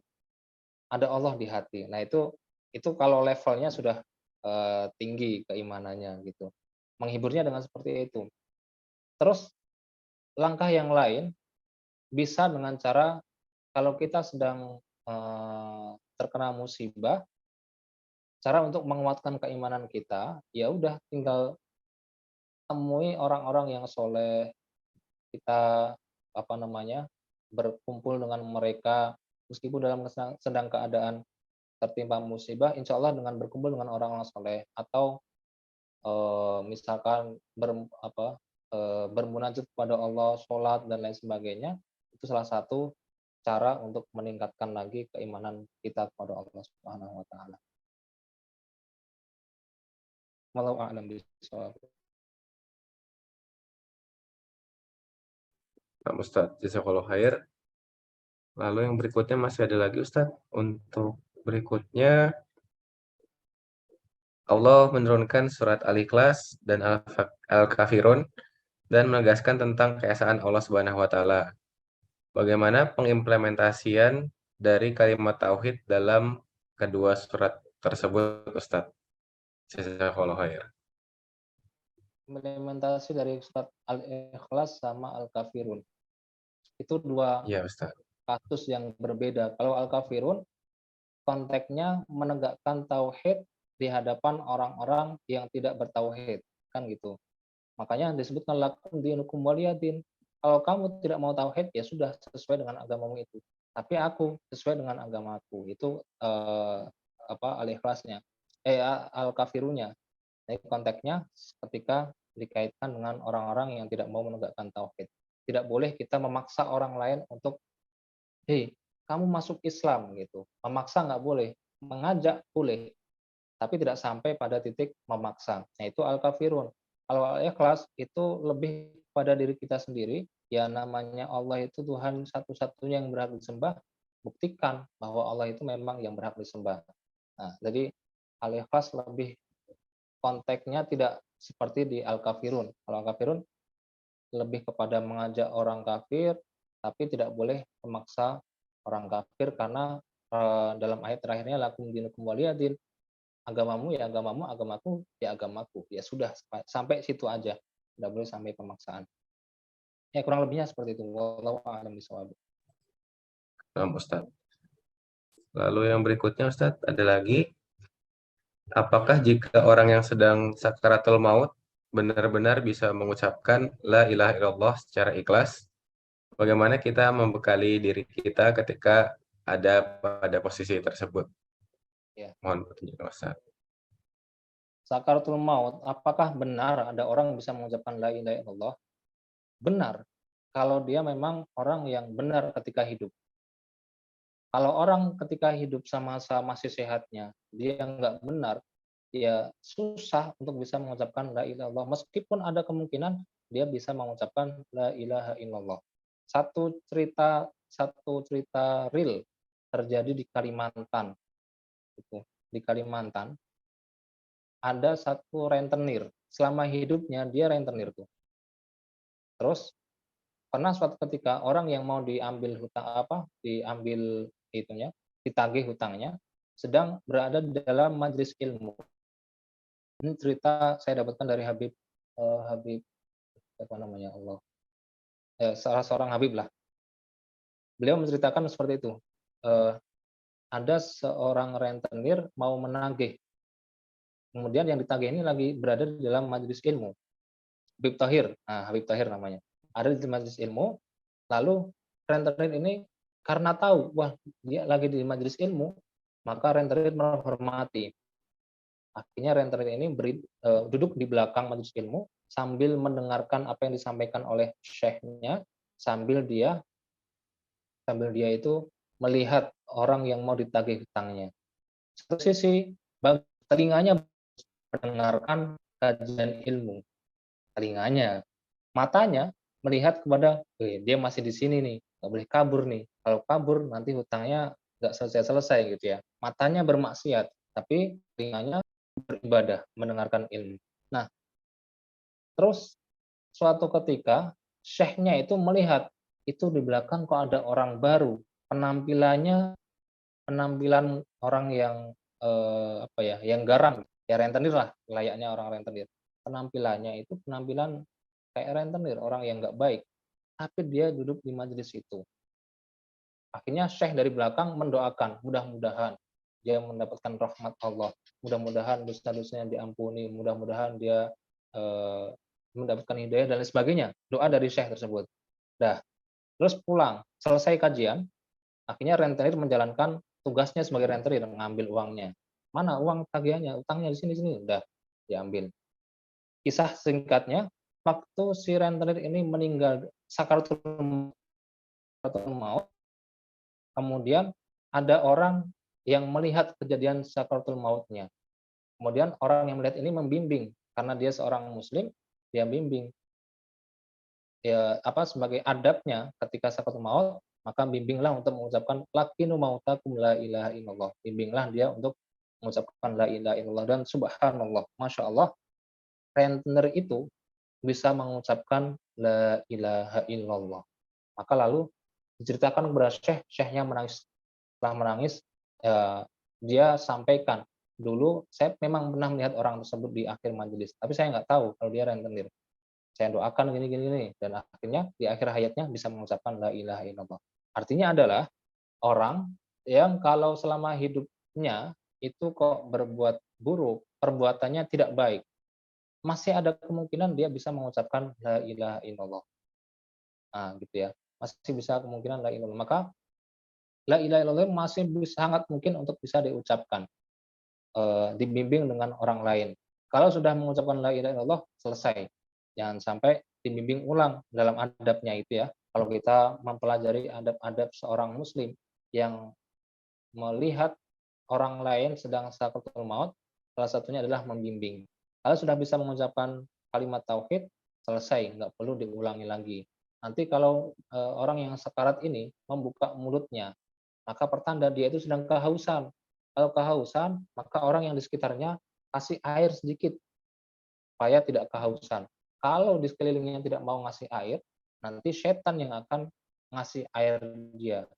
Kalau setan yang sudah mengasih air, maka orang yang sekarat ini tidak akan mau mengucapkan kalimat tauhid. Nah, banyak adab-adabnya ketika sakaratul maut. Nah, itu diantaranya. Jadi pertanyaannya sudah terjawab ya. Orang bisa mengucapkan la ilaha illallah. Terus bagaimana kita supaya nanti ketika meninggal dunia bisa mengucapkan kalimat tauhid? Ya berarti akhir itu cerminan dari awal. Kalau di akhirnya mau baik, ya berarti awal-awalnya juga harus baik. Kalau awalnya buruk, jangan berharap untuk mendapatkan kebaikan di akhir nanti. Karena kebiasaannya buruk, jangan mengharapkan kebaikan di akhir. Meskipun ada kemungkinan bisa mendapatkan kebaikan, tapi ya ya gitu, agak susah. Makanya kalau pengen mendapatkan akhir yang baik, biasakan untuk melakukan kebaikan.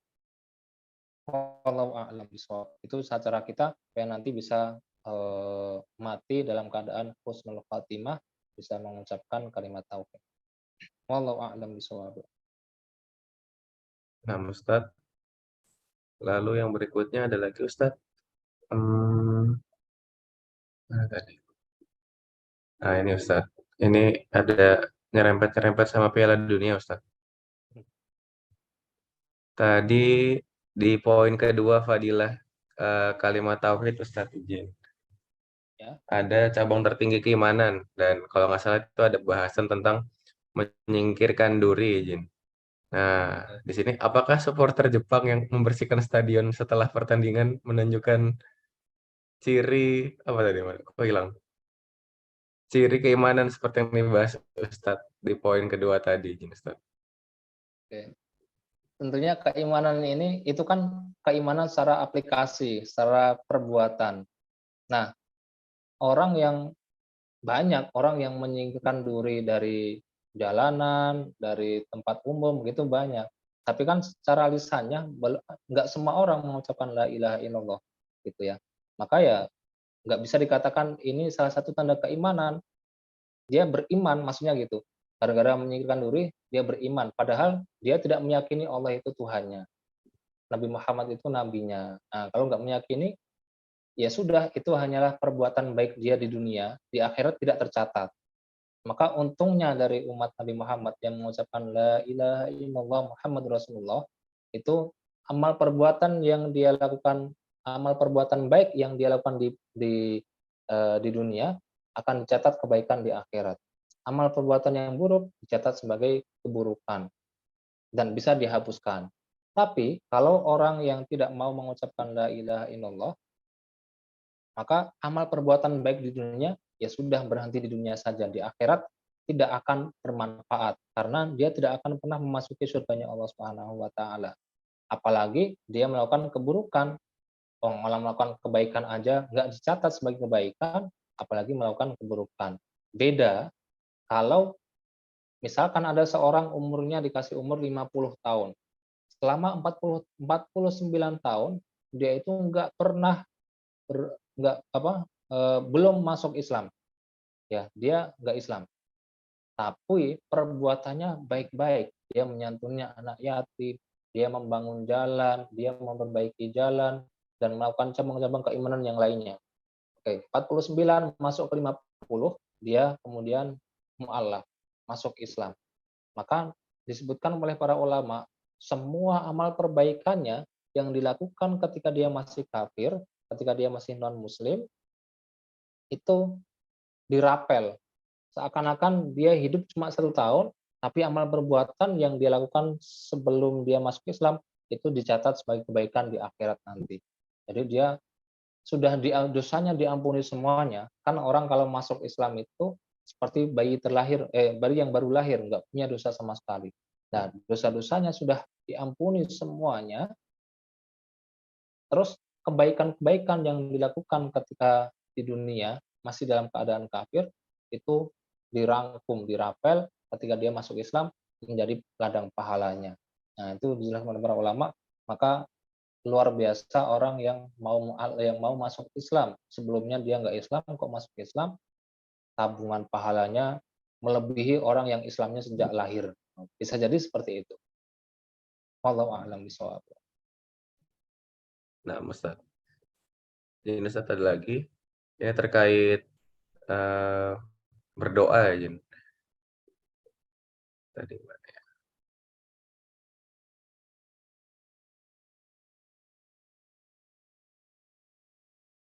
Mana yang lebih baik Ustaz, meminta kepada Allah secara spesifik atau meminta apapun yang baik menurut Allah?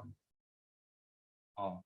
Kalau pilihannya dua, memilih yang baik menurut Allah atau spesifik, ya pasti yang Allah yang lebih baik. Yang pilihan yang itu, yang pertama tadi. Tapi bolehkah kita meminta sesuatu kepada Allah yang spesifik? Boleh-boleh aja. Mau minta spesifik apapun, ya Allah saya pengen anak laki-laki yang hidungnya mancung, terus telinganya besar, kulitnya putih, boleh silakan berdoa seperti itu. Tapi jangan mengharap dikabulkan dulu, karena urusan kabul doanya seseorang itu urusannya Allah, bukan urusan ente. Kalau ente minta detail, kemudian kok nggak dikabulkan Allah, ya sudah, jangan kemudian menyalahkan Allah. Soalnya yang tugasnya seorang hamba hanya berdoa. Tugasnya Allah mengabulkan doa tersebut gitu ya. Nah, kalau nggak dikabulkan, ya salah sendiri, ngapa? Kan akibat dari kita berdoa secara detail, kalau dikabulkan kita senang. Tapi kalau nggak dikabulkan, kita kecewa. Nah, itu. Makanya lebih baik berdoa, ya apa yang lebih baik untuk Allah, ya Allah, kalau Engkau menghendaki kami punya anak, berikanlah kami anak. Kalau menghendaki aku harus kami bisa mempunyai rumah yang tingkatnya 5, engkau meridhoi, silahkan, dan lain sebagainya, silahkan. Berdoa itu diperbolehkan mau rinci mau umum. Tapi kalau baik-baikan, baikan yang apa yang baik menurut Allah, itu adalah baik untuk kita, pasti baik untuk kita. Nah gitu, wallahu a'lam bishawab. Nah, Ustadz, ini izin maaf terakhir mungkin berkaitan dengan doa nih, ada satu lagi. Bagaimana cara berdoa untuk meminta sesuatu kepada Allah sedangkan diri sendiri pun khawatir bila apa yang diminta itu ternyata tidak baik untuk diri sendiri. Hmm, ya baik. Ini lanjutan berarti dari yang tadi. Eh, Ketika berdoa, apa yang kita doakan itu kita harus optimis bahwa Allah akan mengabulkan. Maksudnya kita nggak boleh pesimis. Percuma kalau pesimis. Kita berdoa, ya Allah jadikanlah saya sehat, jadikanlah orang-orang yang bisa berbagi pada sesama. Tapi kita pesimis, ya percuma, antara doa sama apa yang kita yakini kok nggak sinkron. Maka kalau kita berdoa kepada Allah, tanamkan dalam hati, kita harus yakin Allah adalah akan mengabulkan doa kita. Tapi kalau kita ketahui cara Allah mengabulkan doa kita itu tidak harus sesuai dengan apa yang kita minta.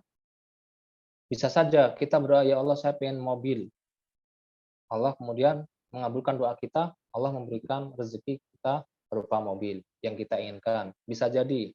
Tapi bisa jadi yang kedua, kita pengen mobil, ternyata karena kita masih jomblo, Allah kemudian memberikan rezekinya bukan dalam bentuk mobil, tapi dalam bentuk pasangan yang sah gitu, sah suami atau istri.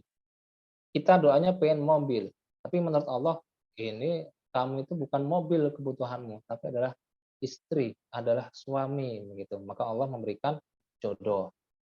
Kalau yang kedua juga tidak terlaksana, yang pertama enggak, yang kedua enggak, maka cara Allah mengabulkan doa kita itu nanti di akhirat itu menjadi tambahan pahala, akan digantikan di akhirat di surga nanti begitu. Makanya jangan pernah bosan untuk berdoa kepada Allah, jangan pesimis dengan doa kita karena doa kita pasti akan direspon oleh Allah Subhanahu wa taala entah dalam bentuk apapun itu. Kita berdoa, ya Allah mudah-mudahan saya sehat. Mudah-mudahan saya sehat begitu. Ternyata Allah tidak kitanya sakit-sakitan. Tapi Allah menyehatkan hati kita untuk tidak bermaksiat kepada Allah dan sebagainya gitu. Pokoknya cara Allah itu untuk mengabulkan doa kita banyak. Tinggal kita ketika berdoa ya harus optimis bahwa Allah itu mengabulkan mujibas sailin. Allah akan mengabulkan orang-orang yang berdoa kepadanya. Allah suka kalau dimintai atau ada hambanya berdoa kepada Allah, Allah akan suka. Tapi cara Allah menyampaikan rasa sukanya kepada hamba bisa dengan mengabulkan seperti apa yang diminta atau dalam bentuk yang lain atau nanti menjadi tabungannya di akhirat kelak. Itu jadi jangan sampai berdoa tapi kita nggak yakin apakah ini baik ke yang menurut Allah. Ya kalau gitu ya udah berdoanya, ya Allah berikanlah pada hamba apa yang terbaik menurutmu, sudah cukup kalau gitu. Ngapain pusing-pusing, ya Allah saya minta mobil, tapi ini baik gak ya menurut engkau ya Allah? Itu malah curhat kepada Allah tapi maksa, yaitu maksa-maksa juga ya. Allah saya itu pengen mobil loh. Kalau engkau punya kehendak lain, jangan kabulkan kehendakmu itu, kabulkan keinginan saya saja, doa saya ini gitu. Itu sama aja memaksa Allah. Kalau memang ragu ya sudah, tinggal doanya, apa yang menurut engkau baik berikanlah kepada hamba. Apa yang menurut engkau tidak baik, maka jangan berikan kepada hamba. Sudah selesai. Wallahu a'lam bishawab. Nah, jazakallah khair Ustaz untuk jawaban-jawaban dari pertanyaannya dan juga telah memberikan materinya hari ini. Mungkin sebelum ditutup dari Ustaz ada closing statement gitu untuk menutup hari ini. Closing statement ya. Closing statement-nya, selama ada jalur kebaikan, selama ada peluang untuk melakukan kebaikan, ambil kebaikan tersebut. Salah satunya kebaikan itu adalah berada dalam satu majelis ilmu, begitu ya. Majelis ilmu adalah salah satu bentuk kebaikan. Maka ketika ada peluang kebaikan, ambil kebaikan itu. Kalau ada peluang keburukan, tahan, jangan sampai kita melakukan keburukan tersebut. Ya, mudah-mudahan Allah Subhanahu wa taala menjadikan kita sebagai orang-orang yang istiqomah dalam kebaikan. Allah jadikan kita orang yang istiqomah untuk selalu berbuat baik, selalu kepo dengan ilmu-ilmu yang syariah ataupun ilmu-ilmu yang lain yang baik, dan Allah jauhkan kita dari semua mara bahaya yang ada. Amin ya rabbal alamin. Amin ya rabbal alamin. Jazakallah khair Ustaz untuk penyampaiannya, dan juga mohon maaf teman-teman untuk Bro Usis pertanyaannya yang mungkin belum terjawab pada kesempatan hari ini. Insya Allah pertanyaannya sudah menjadi bukti bahwa Bro dan Usis benar-benar bersungguh-sungguh pada malam hari ini menyimak materi dan bertanya, karena memang tujuannya kan untuk belajar berdiskusi seperti itu. Semoga Allah membalas niat baik dari Bro dan Usis sekalian. Dan untuk malam hari ini, karena sudah selesai, saya berserta tim pengurus memohon maaf sebesar-besarnya untuk segala kekurangan dan hal-hal yang tidak berkenan. Mari kita tutup dengan doa kafaratul majelis. Subhanallah. Dan istighfar 3 kali. Terima kasih kepada Bro Usis yang sudah membersamai pada malam hari ini, juga untuk Ustadz Syafri. Terima kasih Ustadz. Dan untuk pekan berikutnya, silahkan diingat-ingat materi malam hari ini, karena pertemuan berikutnya akan ada kuis dan insya Allah berhadiah. Jangan lupa dinantikan. Dan untuk Ahad hari ini, 2 hari yang akan datang, 4 Desember, kita akan mengajakkan kajian muslimah offline bertema Bahagia Bersama Al-Quran oleh pematerinya Haja Rifdah Farnidah MAG. Beliau adalah juara 1 Hafz Al-Quran MHQ 30 juz. Bagi Bro dan Usis, silahkan yang mau datang bisa menyempatkan hadir ke acara tersebut. Wassalamualaikum warahmatullahi wabarakatuh. Kami undur diri. Terima kasih. Terima kasih Ustadz.